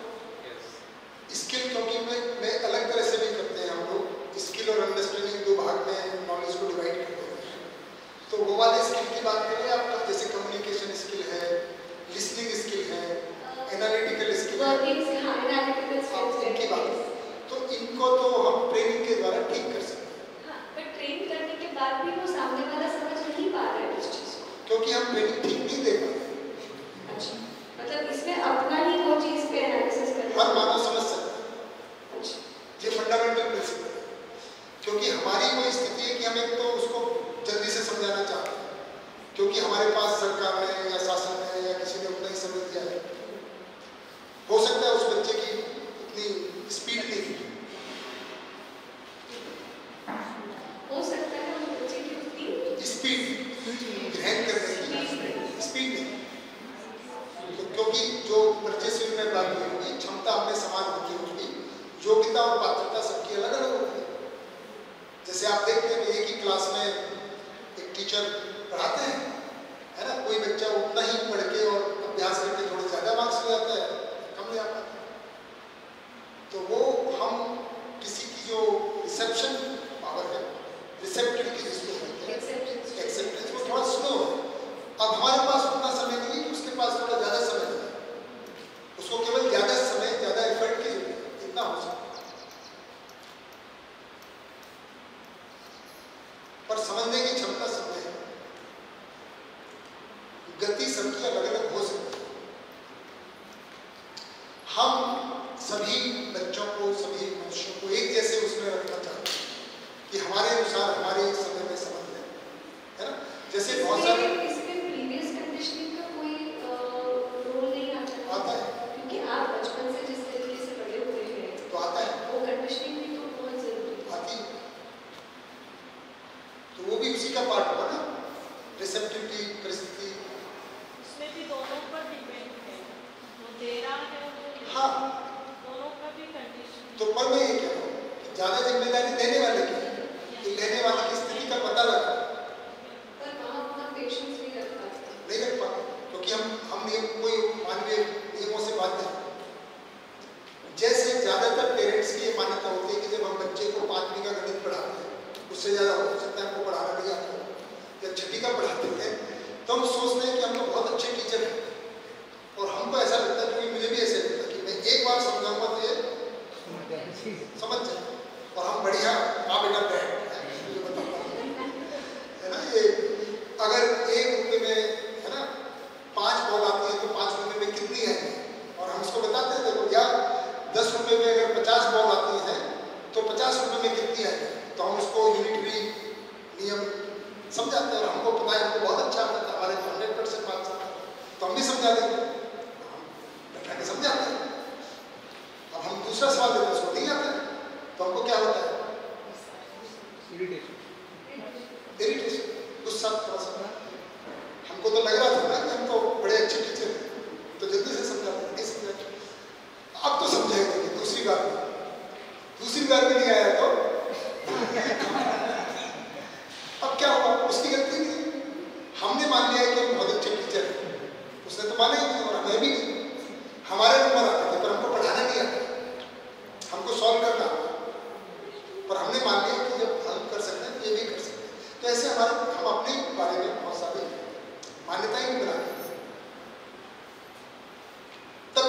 गुस्सा मतलब क्रोध अपनी अक्षमता का। तो कौन सी अक्षमता? मैं पढ़ा नहीं सकता, समझा नहीं सकता। तो मुझे वो पता चल गई और मैंने बच्चे को भी बता दिया। अगली बार हम बोलेंगे हाँ बेटा मैं तो समझा दूंगा, नहीं पापा स्कूल में समझ पापा। तो ये बच्चे की स्थिति के अनुसार अभी हमने सिस्टम नहीं डिजाइन किया। हमने सिस्टम डिजाइन कर लिया और हम चाहते हैं बच्चे उसको फिट हो जाए। तो लोग कहते हैं ना कि भाई हमने कोट तो सिल लिया है, अब हम सोचते हैं तुम मोटे हो या कोट पतला पड़ गया तुम पतले हो, है ना। जैसे पुराना कहावत है ना, मुहावरा, पैर इतने फैलाओ जितनी, तो वो कहावत में दलित की है। भाई टांग हमारी लंबी है, चादर छोटी है, तो चादर बड़ी करें, टांगों को काट या सुपड़े पड़े रात में। तो हमने कुछ कुछ कहावतें भी ऐसे बना, समृद्धि का डिजाइन नहीं बनाया। बच्चा मजे से अपने स्पीड से सीखे समझे, ऐसा हमने नहीं बनाया। हमने तो पूरा एक जिसको असेंबली लाइन बोलते हैं ना, KG1 KG2 first second fail हो गया तो साइड से बाहर तो किसी काम का नहीं, ऐसा कुछ हमने बनाया। अस्तित्व में ऐसा कुछ नहीं है। अस्तित्व में कछुआ भी है, शेर भी है, चीता भी है, मानव भी है, सब अपनी अपनी गति से दिखते हैं। मानव ये भ्रमित होकर कुछ भी सोच सकता है, क्योंकि उसमें कल्पनाशीलता कम से कम होती है, ये परिचयशीलता हो जाती है ना। और उसका सही भी काम होता है, उल्टा भी काम। तो अभी तक हमने बहुत अच्छे काम किए। अगर पिछले 2500 साल पहले की सोसाइटी देखेंगे तो हम जितने डाइवर्स लोग यहाँ बैठ के इतने आराम से बात कर रहे हैं राजेश भाई, नहीं कर सकते। अभी तो खुल के आपने दर्शन के बारे में बोल दिया, सुन लिया। आप कहीं और जाके बोल के दिखाओ किसी और के बारे में, नहीं बोल सकते। तो आगे बढ़े कि नहीं बढ़े? बिल्कुल बढ़े, आगे बढ़े। बाकी जगह नहीं बोल सकते। आप सनातनी को जाके बोलिए क्या बात तो सबको ये करते रहते हैं, या मोहम्मद के बारे में बोल के तो दिखाओ नहीं बोल सकते भाई। हम कह रहे हैं हाँ आप नागराज जी के बारे में बोलो, हमारे बारे में बोलो, सबके बारे में नहीं आता यार, अनुभव नहीं हुआ भाई। अभी तो हम केवल बोलने का अभ्यास कर रहे हैं कि अनुभव होता है। पर पॉजिटिव बात है कि 10-20 साल ही हुए, मानव की यात्रा बहुत लंबी है और हो जाएगा, क्योंकि ये अस्तित्व से है, प्रक्रिया है, हमने इसको पकड़ लिया। तो विश्वास का संबंध समझ से, अध्ययन से है। इसीलिए सुखी होने के लिए व्यवहारिक रूप में, तात्विक रूप में तो है ही, ब्रह्मानुभूति तक पहुंचना है, उसकी तो प्रक्रिया ही है, अभ्यास और अध्ययन। परंतु अगर अपने को थोड़ा सा इतना प्रसन्न तो रहना है, मजे से रहे, भय चिंता मुक्त आवेश मुक्त रह पाए, उसके लिए भी विश्वास की जरूरत है। और विश्वास के लिए समाधान चाहिए, समाधान के लिए हमको समझना आवश्यक, नहीं तो हम भ्रम में हैं। भ्रम का मतलब ही है, भ्रम बताइए होगा, है ना। समझ और भ्रम में क्या फर्क है, इसको भी स्पष्ट कर लेते हैं।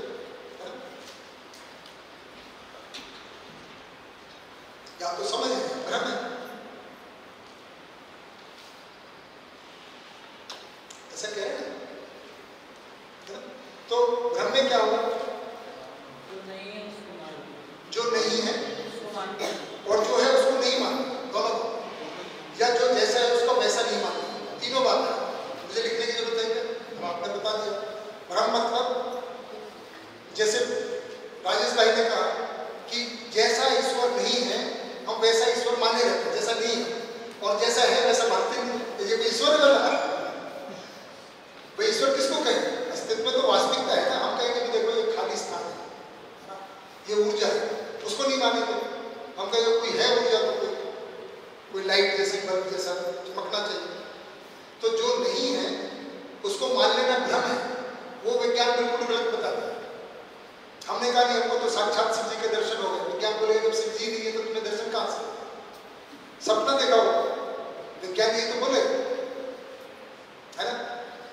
नहीं, हमको तो सपने में पैगंबर आ गए, उन्होंने बोला कि नहीं देखो ऐसा करना है। बोले पैगंबर थे, अब तो नहीं है, अब आगे कहां से बोल रहे? विज्ञान बोलेगा उसको। परंतु व्यापक स्थान है, ये तो विज्ञान भी करे। स्पेस, विज्ञान itself is trying to find out what is energy। Energy को वो अभी तक पहचान जान नहीं पाए। What is energy? एनर्जी कार्य करने की क्षमता है, ये उसकी कैरेक्टरिस्टिक है। बच्चों को क्या पढ़ाते हैं? कार्य करने की क्षमता को ऊर्जा कहते हैं। नंबर वाह, बहुत बढ़िया, लिख दिया पास।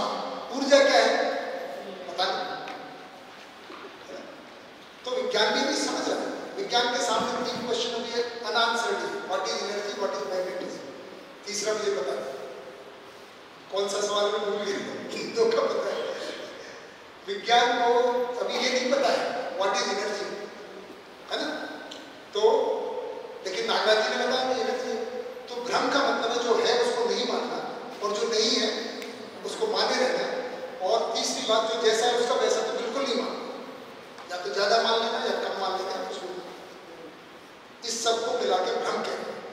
और समझ का एक ही चीज है, अस्तित्व में जो वास्तविकता जैसी है उसको वैसा ही जांच कर स्वीकार कर, वो समझ उसको जांच कर, निरीक्षण, परीक्षण, सर्वेक्षण, थ्रू वेरिफिकेशन। तो आस्था की परिभाषा है बिना जाने मानना, और विश्वास की परिभाषा है जानकर, जांच कर, स्वीकार कर। अध्ययन की आवश्यकता दोनों तरह से, तात्विक रूप से भी और व्यावहारिक रूप से भी। ये अध्ययन से ही समझ होती है।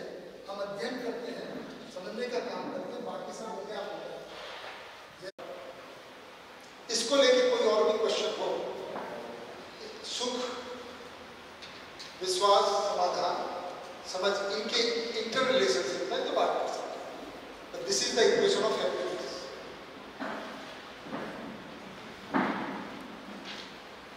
समझ के पहले स्वीकृति आएगी, समझ के बाद स्वीकृति आएगी कि समाधान।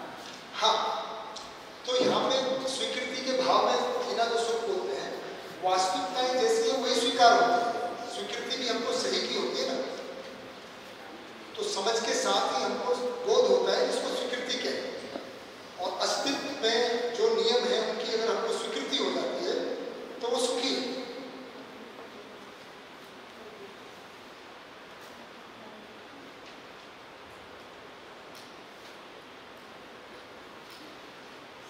हाँ जी, प्रिया दीदी और आप दीदी, भैया आपका क्या नाम? सचिन भाई। आपके पीछे जो दीदी अवनी दीदी, समझ में आई क्वेश्चन? थोड़ा बताइए क्या समझ में, थोड़ा माइक दे। अवनी दीदी को थोड़ा सा माइक दे, थोड़ा दे, सारा माइक।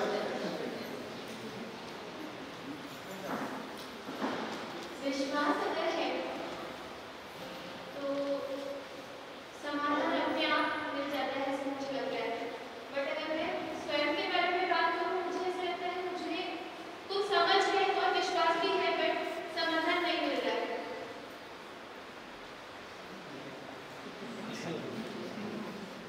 दीदी ताली बजाए पहले तो आपने इतने ज्ञान की बात कही, मुझे समझने में थोड़ा समय लगा। ऐसा हो नहीं सकता आप खाना खाएं और पेट ना भरे, भूख ना मिटे। ऐसा हो सकता है? वो एक भौतिक चीज हो गई। हाँ, इसमें भी ऐसे ही नियम तो सब जगह ऐसा ही काम करता है ना। जहां जिस चीज की आवश्यकता है वो पहुंच जाए और आवश्यकता पूरी ना हो, है ना। तो दोबारा बताएं क्या समझ में आया और आपके साथ क्या हो रहा है? मैंने कभी कहा मुझे पूरी तरह से नहीं समझ आया, बट मुझे ऐसे लग रहा है कि मुझ में विश्वास है, मुझे उन चीज़ों की समझ भी है जहाँ मैं पढ़ रही हूँ, बट समाधान नहीं मिल रहा है। तो ये बीच की जो बात है वो क्यों अटक रही है? इसीलिए कि जिसको आपने विश्वास माना है वो विश्वास नहीं है, और जिसको आपने समझ माना है वो समझ नहीं है। वो तभी हो सकता है, ठीक है ना। इसका मतलब वही है। तो हमें समझ है, ये कब समझ आएगा? हाँ, अवनी दीदी, मैंने ये बताया कि विश्वास अपने आप नहीं आएगा, समझेंगे तो समाधान है। अगर आपके पास समाधान नहीं है तो बिल्कुल क्लियर है कि समझ नहीं आए। जैसे कोई बच्चा ये कहे, उसको इक्वेशन दिया आपने, है ना, कोई भी इक्वेशन दिया कि भाई मुझे न्यूटन के लॉज ऑफ मोशन तो आते हैं पर सवाल एक नहीं हो रहा है इससे। ये संभव है? इसका मतलब उसको समझ में नहीं आ रहा है। भैया दोबारा पढ़ो चैप्टर, u इक्वल टू या v equal to u plus t या जो भी पढ़ाते हैं। वो कहता है नहीं मुझे गणित तो सारा आता है, एलजेब्रा पूरा आता है। मैं कहूँगा अच्छा ठीक है भाई, आपको एलजेब्रा आता है ना, तो इसका जवाब बताओ।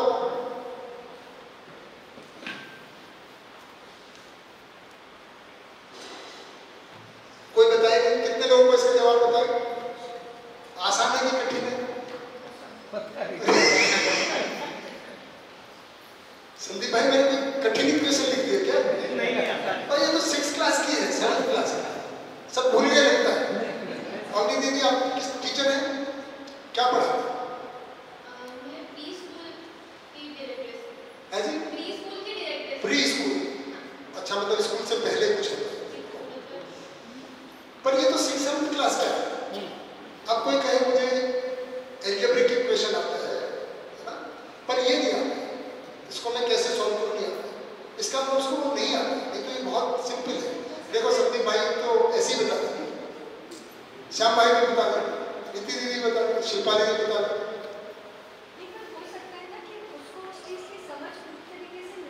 वही मैंने बताया, हाँ वो नहीं आई।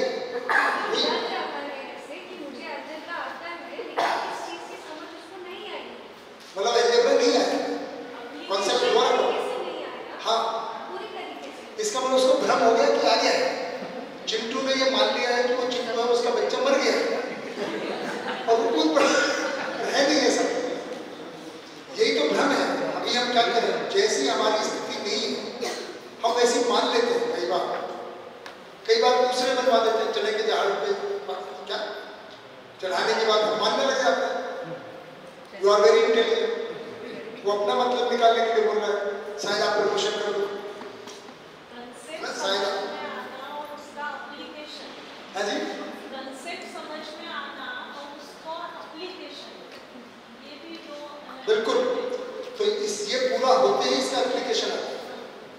ठीक है, हम दीदी बैठे तो अगर हमको है ना, सीधी सी बात है कि समाधान नहीं है तो अभी हमारी समझ पूरी नहीं, या जिसको हमने समझ मान लिया है वो अभी अधूरी, इतनी बात। अगर मैं ठीक हो जाऊँ और फिर भी बुखार आता है, बोले नहीं मैं ठीक हूँ लेकिन अभी तो मुझे बुखार आता है, टेम्परेचर 102 पहुंच जाए, क्योंकि मैं योगा करता हूँ, मेरा अभिमान। देखो मैं कैसी स्थितियों में ऐसा मान लेता हूँ, मैं आपको बता, जो लोग बहुत ज्यादा योग प्राणायाम और इसकी बात करते हैं वो अपने को अगर कभी बीमार हो जाए तो बीमार मानने से ज्यादातर लोग इनकार करने लगते हैं।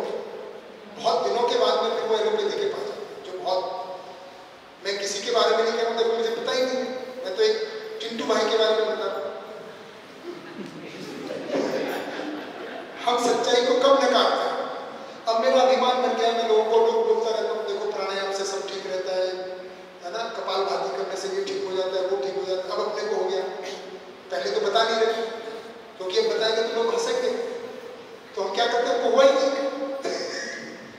ऐसा हो जाता है। अरे ये तो छोटी मोटी बीमारी, घर वाले बोलते रहते हैं नहीं जाओ जी डॉक्टर को चेक कराओ, पत्नी भी बोलती है, पापा भी, बच्चे भी बोलते हैं पापा जाओ ना थोड़ा देखो, पर हम क्या करना नहीं रहता हमको थोड़ी। जब बिल्कुल भाई साहब अंतिम स्टेज पे पहुंच जाते तब वो नहीं जाते, लोग लेके जाते। मैंने ऐसे 2-4 केस देखे। तो वो भ्रम है, जो है उसको नहीं मानना और जो नहीं है उसको माने रहना, क्योंकि हमने मान लिया है, हमको पूरी नॉलेज है। तो जब हम बात करते हैं कि हमारे जीवन के कुछ प्रिंसिपल्स हैं, हाँ जी,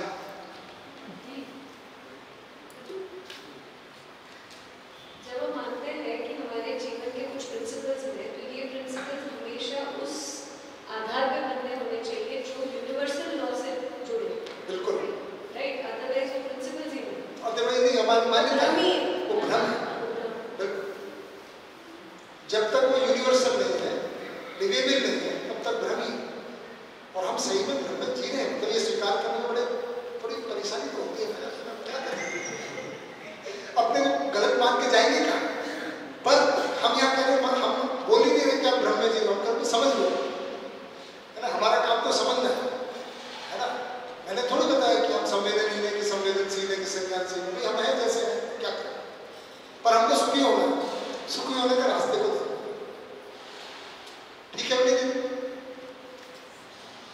राजेश भाई नहीं, राजेश भाई बोले आप क्या नाम बता रहे हैं जी? संकेत भाई, सचिन भाई, माइक लीजिए आपके पास ही। अच्छा दोनों इधर ही हो गए, एक इधर दे दीजिए, मैं ये दीदी को भाई के पीछे जो बैठे भाई से पूछना, आप तैयार नहीं है? माइक भैया को दीजिए, ब्लू शर्ट नाम बताइए। सचिन भाई पहले बताइए। सचिन भाई इस पे कोई क्या बात है? What is universalification of happiness? कोई उदाहरण देकर बताइए। माइक लगा लीजिए, मतलब समझ में आ गया। मैं चाहता हूं कि एक क्वेश्चन क्लियर हो जाए। सचिन भाई है जी? पास? चलिए भाई साहब आप नाम बताइए। सचिन भाई ने तो पास किया। नाम? पीयूष भाई। पीयूष भाई, हाँ जी बताइए। सरला दीदी के साथ संबंध है कुछ? मम्मी है। अच्छा बताइए, मम्मी भी देख लेती आप क्या बोलते हैं?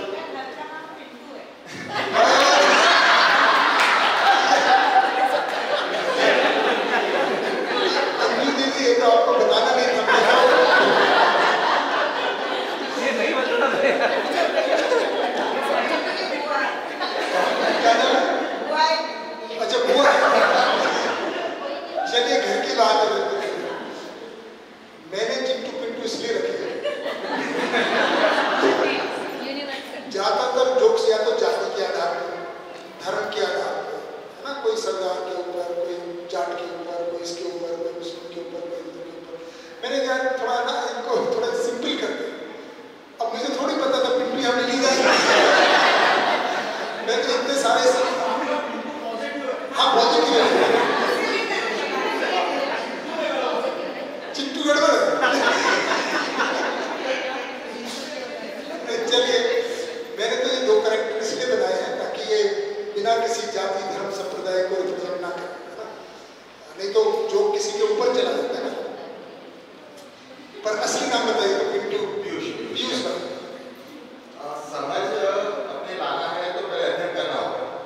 अध्ययन करें तो समाधान की प्रोसेस चलेगी। जब समाधान पूरा आ जाएगा तो विश्वास आएगा, विश्वास आएगा तो फिर सुख को आने की है। पक्का लगता है आपको ऐसा? जी जी बढ़िया। ठीक है, किसी को डाउट है तो बताइए, क्योंकि अध्ययन की आवश्यकता क्या है वो इसी पे डिपेंडेंट है। जो हमने उदाहरण देखे उससे अगर आपको लगता है कि इसकी संभावना है तो अध्ययन करेंगे, तो क्यों करेंगे? ब्रह्मविद्या तो थोड़ी दूर की बात है, इसलिए मैंने बताया व्यवहारिक में देख लिया जाए कि व्यवहार में ऐसा हो जाए। जब तक हमारा जीने के प्रति विश्वास तो आए, तो जीने जैसे हमको कार के प्रति कब विश्वास आता है? जब कार के चलाने के सारे नियमों को समझते हैं। ऐसे ही अगर हम जीने के नियमों को समझ लेते हैं, जीने के प्रति विश्वास आता है। और जीने के क्या नियम है? वही अध्ययन की वस्तु है। उसी को हम जो पूरी वस्तु है अध्ययन की दूसरे तरह से, ये तो मैं बहुत सारे एक अलग तरह से रखूंगा। एक तरह से जो परचेसिंग में रखते हैं, जो सौंदर्य ने रखा ही होगा और उसमें कुछ नहीं रहा है, तो हम इसको कहते हैं कि अस्तित्व में व्यवस्था है।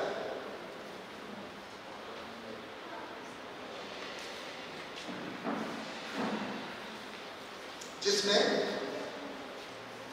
मानव में व्यवस्था, दूसरा प्रकृति में व्यवस्था, परिवार में व्यवस्था, समाज, और फिर ये अस्तित्व में अगर कह रहे हैं तो पूरा सहअस्तित्व। ये 5 लेवल पे परचेसिव में मोटा मोटा बात होती है। तो परिवार में प्रकृति में 4 अवस्थाएं हैं, उनका प्रकटन ये सब आ जाता है। मानव मैं एक बार बता देता हूँ क्या क्या परचेसिव में हो गया होगा कि मानव शरीर और जीवन का संयुक्त स्वरूप है। मानव की आवश्यकताएं निश्चित सीमित हैं और साधन पर्याप्त है। ये हो गया, ये दोनों कंसेप्ट बढ़िया। जीवन में 10 क्रियाएं होती हैं। जीवन मन वृत्ति चित्त बुद्धि आत्मा का संयुक्त स्वरूप है और 10 क्रियाएं होती हैं। ये हो गया। प्रकृति में 4 अवस्थाएं हैं, चारों में आपस में संबंध है। इसमें विकास क्रम है, इमरजेंस ऑफ, है ना, 4 अवस्था है। ये हो गया, हो गया बढ़िया। परिवार परिवार व्यवस्था है, परिवार की परिभाषा, परिवार का प्रयोजन और परिवार का कार्यक्रम और परिवार के मूल्य, संबंधों का ये परिवार का काम हो जाता है। और समाज में क्या व्यवस्था होगी, जब इसके अनुसार होगा वो भाग होता है और फिर सहअस्तित्व पूरा किया। ये एक तरह से समझने की वस्तु है। ये परचेसिंग में इसकी झलक देते थे, ये पूरा आगे तक समझना होगा और इन्हीं को मैं और डिटेल में अध्ययन की वस्तु में रखूंगा, इसी के मुद्दों जो यहाँ पर रखते हैं किसी और फॉर्म में। ठीक है, बढ़े आगे। तो इसमें अगर कुछ कमी रह गई होगी मैं पूछूंगा, अगर बची रह गई होगी तो उसको भी रिवाइज करेंगे। ठीक है मित्र, रोहित भाई, राहुल भाई, ठीक है राहुल भाई, तो बढ़े आगे। इस पॉइंट को पूरा करें, अध्ययन की आवश्यकता। अब हम पहले अध्ययन का फल परिणाम को कर लेते हैं। अच्छा ब्रेक हो गया, कितना टाइम, समाचार हो गया, तो थोड़ा सा फल परिणाम को कर लेते हैं, उसमें ज्यादा समय नहीं लगेगा। बिल्कुल आपने बता दिया। कह रहे अध्ययन का फल परिणाम क्या होगा, है ना। तो ये बहुत सबसे सिंपल बात है, मैं इसको अपने आधार पे बता सकता हूँ कि एक तो जैसे मैंने बताया कि अपने से आवेश और क्रोध, चिंता, पीड़ा जैसे जैसे हमारी समझ बढ़ती है वैसे वैसे कम होने लगता है। जैसे जैसे आप अध्ययन करते हैं, है ना, तो क्या होने लग जाता है, जैसे जैसे आप समझते हैं, मतलब आप काम केवल समझने का करते हैं पर आप भी अपने आप होने लगता है। जैसे आप में से बहुत लोगों को जितना गुस्सा परचेस करने से पहले आता था, अभी जांच के बताएं कम हुआ है, किस किस का कम हुआ है, क्योंकि क्रोध सबसे पहले कम होना चाहिए, बाकियों का नहीं हुआ। क्या प्रिया दीदी आपका नहीं होता है जी, अच्छा आता ही नहीं था, हाँ ये नहीं, बहुत कम, पर जितना आता था उससे कम हुआ तो नहीं। हाँ जितना पहले आता था, मैंने ऐसे थोड़ी बोला है कि कम हुआ भाई, कम हुआ कि नहीं, मुद्दा ये है। अब किसी को 100 डिग्री आता था या 100 किलो आता था, ऐसा तो नाप नहीं सकते। जितना भी आता था, जितनी बार आता था उससे कम हुआ था, तो ये कम अपने आप हुआ। दूसरा सबसे बड़ा जो उपलब्धि होती है अध्ययन से, वो मैं अपने आधार पर बताऊँ। हमको जो जीने की कोई दिशा निश्चित, जीने का प्रयोजन जो बड़ा कंफ्यूज सा रहता है, वो बहुत स्पष्ट होता है। जीने का लक्ष्य, जीने का पर्पज ऑफ लाइफ जिसको बोलते रहते हैं ना, what is goal of human life, what is purpose of life, why should I live, है ना। ये कॉलेज के लेवल पे बड़े फिलोसॉफिकल टाइप के क्वेश्चन होते हैं, करते रहते हैं। या फिर ये सवाल आता ही है, अभी अकबर भाई से बात कर रहे थे कि भाई हमने अच्छी पढ़ाई की, जॉब की, थोड़ा पैसा भी आएगा, व्हाट नेक्स्ट इन लाइफ। एक सब सुविधा की चीजें आने के बाद एक खालीपन से भरने लग जाता है। संबंधों में झगड़े हो जाए तो और बड़ा बुरा लगता है ना। तो ऐसा लगता है यार पैसा तो कमाया लेकिन अब पैसा भोग नहीं पा रहे, बीमारियां आ जाती हैं। तो बहुत सारी ऐसी चीजें आ जाती हैं कि जिंदगी जो मान के चले थे चिंटू भाई, अब वो गड़बड़ाई सी लगती है कि वो तो मिला नहीं जो, है ना, जो अपेक्षा कर रहे थे। तो इससे क्या है, निश्चित संभावना मिलती है। तो निश्चित गोल, निश्चित प्रयोजन, पर्पज और डेफिनेट पॉसिबिलिटी। ऐसा नहीं कि आप जैसे भी राजेश भाई बोल रहे थे कि ब्रह्मानुभूति 2 साल में हो जाएगी, मुझे नहीं हुई है भैया, मैं बता देता हूँ, परंतु मुझे लग रहा है कि हो जाएगी, क्योंकि लगता है उसके भाष आभास से आगे बढ़ गया हूँ। इतना तो मैं बता ही सकता हूँ, तब तो यहाँ बोल रहा हूँ, नहीं तो क्यों बोल रहा हूँ। आपको बुद्धू बनाने थोड़े हैं और आपसे पैसा भी नहीं ले रहा हूँ, तो क्यों बोल रहा हूँ। और हमको कोई संगठन भी नहीं बनाना है, ऐसा कोई पॉलिटिकल पार्टी भी नहीं है राजेश भाई, तो फिर क्यों टाइम लगाऊंगा। और आपसे झगड़ा भी नहीं करना है, ऐसा भी नहीं कि हमारी बात से ये मान के गए, ऐसा भी नहीं होती। मानना है मानो, नहीं मानो मानो, आपको सुखी होना है और कोई तरीका हो तो मैं भी बता दूँ, क्या पता आपका तरीका अच्छा हो, हम उसको जांचें। इसलिए भैया ये पहला ऐसा दर्शन है जो मेरी सहपत्नी यहाँ बैठी है, उसको साथ में लेके आता हूँ। और 1-2 दिन बाद जो आपका जो शिशिर अभी होने वाला है, इसीलिए भैया मैं मेरी सहपत्नी को यहाँ लेकर बैठा हूँ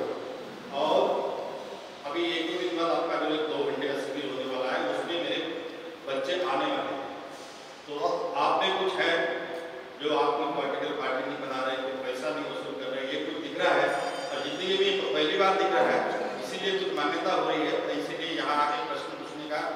बिल्कुल बिल्कुल प्रश्न पूछिए, बल्कि अपने जहाँ से पूछे। देखो मैं तो बोलता हूँ ना, पूछो पूछो, इतना समय लेता हूँ, जब लगता है कोई पूछ ही नहीं रहा है तो क्या करना है, चलना ही पड़ेगा। हाँ पूछो तो पूछो, हमको भी लगे भी हम अपनी जांच कर पाए, कोई सवाल तो पूछो तो। सही कह रहे हो। देखो हमने कितनी यात्रा कर, आज से है ना 50 साल पहले तक सभी धर्म संप्रदायों की एक मान्यता है, बल्कि पहले तो लिखा ही हुआ है कि अगर आपने सवाल पूछा तो आपका सर फट जाएगा, है ना। आपको सवाल नहीं कर सकते ना ग्रंथों पे, हम कह रहे हैं आप करो, हम जो बता रहे करो भाई, तो ये आगे बढ़े कि नहीं बढ़े। अभी तक ये मानते आप क्वेश्चन नहीं कर सकते, डाउट नहीं कर सकते, बस हमने कहा उसको मान लो। हम करेंगे जांचो, क्योंकि मैं खुद जांच रहा हूँ, नागराज जी खुद कहते हैं वे मैं जो बता रहा हूँ वो प्रस्ताव के रूप में, प्रस्ताव का उपदेश नहीं है कि मानना ही है, ऐसा वो खुद ही कह रहे हैं। वो कह रहे हैं प्रस्ताव है, इसको आप जांचिए और जी के देखिए, अगर ठीक लगता है तो स्वीकारिए, है क्या। और इससे ज़्यादा क्या हो सकता है, इससे उपन्यास और ज़्यादा क्या हो सकता है। तो दर्शन में हम यहाँ तक आए, तो ये बड़ी बात है। मानव जाति ने छलांग लगा, यहाँ भी बात ऐसे भी हो सकती है कि हमारी किताब पे भी क्वेश्चन कर सकते हो, हम पे भी कर सकते हो, हमसे सवाल भी पूछ सकते हो। हम यहाँ खड़े होकर ये नहीं कि मैं सब जो बता रहा हूँ उसको मान के जाना, आप सवाल पूछिए, बात ठीक नहीं है हम नहीं जान सकते, है ना। तो ये प्रक्रिया है ना। तो ये बहुत आगे का हमने एक कदम ले लिया। हाँ जी बताइए। जो आप बोल रहे हैं, नागपुर में मेरी कुछ लोगों से बात हो रही थी कि कोई ऐसा मंच नहीं रहता है रिलीजियस या ये जहाँ पे टू वे कम्युनिकेशन है। बिल्कुल एवरीवेयर इट इज वन, हम जो बोल रहे हैं वो मान। बिल्कुल। तो ये ऐसे मंच तो बहुत मतलब, और कोई भी हर आदमी को सेम रिस्पेक्ट और सेम ये देके पूरा कम्युनिकेशन और उतना टाइम देके, ऐसा मैंने तो कहीं नहीं देखा। और कोई आज भी जो मॉडल दूसरे भी है जी, ये सब आदमी नागराज जी हमको समझा के गए भैया ऐसे करोगे तो ठीक है, नहीं तो कहीं नहीं पहुंचोगे। बढ़िया भाई, और बढ़िया बात है, हमको भी इसी में अच्छा लगता है ना। यही सुख का स्वरूप है, मूल्यों का निर्वाह। व्यवहारिकता में तो इतना ही होता है ना, तो उसका अभ्यास तो करना ही होगा, है ना। बिल्कुल ठीक बात है ना। तो मैं ये बता रहा था कि फल परिणाम क्या निकलेगा, है ना। हम कह रहे हैं इसका फल परिणाम, तो मैं अपनी स्थिति बता रहा था कि आपने बिल्कुल कुछ दिनों के बाद में जब आप अध्ययन करेंगे तो जीने का प्रयोजन, जीने की दिशा, जीने का लक्ष्य, ये बिल्कुल स्पष्ट हो जाएगा, है ना। और एक बहुत ही मन को खुश करने वाला कार्यक्रम मिलेगा, है ना, कि भाई आप जहाँ खुद सुख से रह पाए और दूसरे के सुखी होने में सहयोग कर पाए। इससे ज़्यादा आदमी की औकात भी नहीं कुछ कर ले, बाकी तो हो ही रहा है, सब मिलके करेंगे, है ना। तो ये दूसरा इसका फल परिणाम, अगर सभी हमारा ऐसा मान, सभी अगर ऐसा जिएंगे, इसको समझ लेंगे, तो जो मैंने फिर नीचे लिखा था अखंड समाज सार्वभौम व्यवस्था, जो एक हम समाज की कल्पना करते हैं, है ना, जहाँ पे कोई डिस्क्रिमिनेशन नहीं, सबका respect for all irrespective of. तो हम ये नहीं है कि जाति खत्म हो जाएगी, धर्म खत्म हो जाएगा, ऐसा नहीं। जैसे हैं हमारी जो विविधता है वो बनी रहेगी, है ना, उसमें विलय हो जाएगा। हम रेस्पेक्ट फॉर ऑल सही में करते हैं और सही समझ लेते हैं, तो हम ये स्वीकार पाएंगे कि ठीक है हमारी बात में ये गलती, हम इसको ठीक कर लेते हैं। तो सही के प्रति स्वीकार्यता, स्वीकृति बढ़ जाएगी, और ऐसा होगा तो जो शोषण विहीन हम कह रहे हैं, एक आर्थिक व्यवस्था भी बदलेगी धीरे के बाद, पॉलिटिकल सिस्टम भी बदलेगा कुछ समय बाद। ये सब संभावनाएं देखने आपको लग जाएंगी, केवल ख्याली बुलाव, संभावना कि ऐसा हो सकता है। तो आपके लिए जिंदगी भर के, क्योंकि तब आपको अभी हम आगे बात करेंगे, तो ये इसका फल परिणाम निकलेगा। अब एक लाइन में अगर बोले तो क्या निकलेगा, स्वयं में प्रसन्नता और समाज में क्या, स्वयं में प्रसन्नता और समाज में क्या कहेंगे, जागृति, समाज में विकास, उन्नति, और कहें तो अखंड समाज सार्वभौम व्यवस्था में भागेदारी, इतना तो करेंगे सब। ये इसका फल परिणाम। तो क्योंकि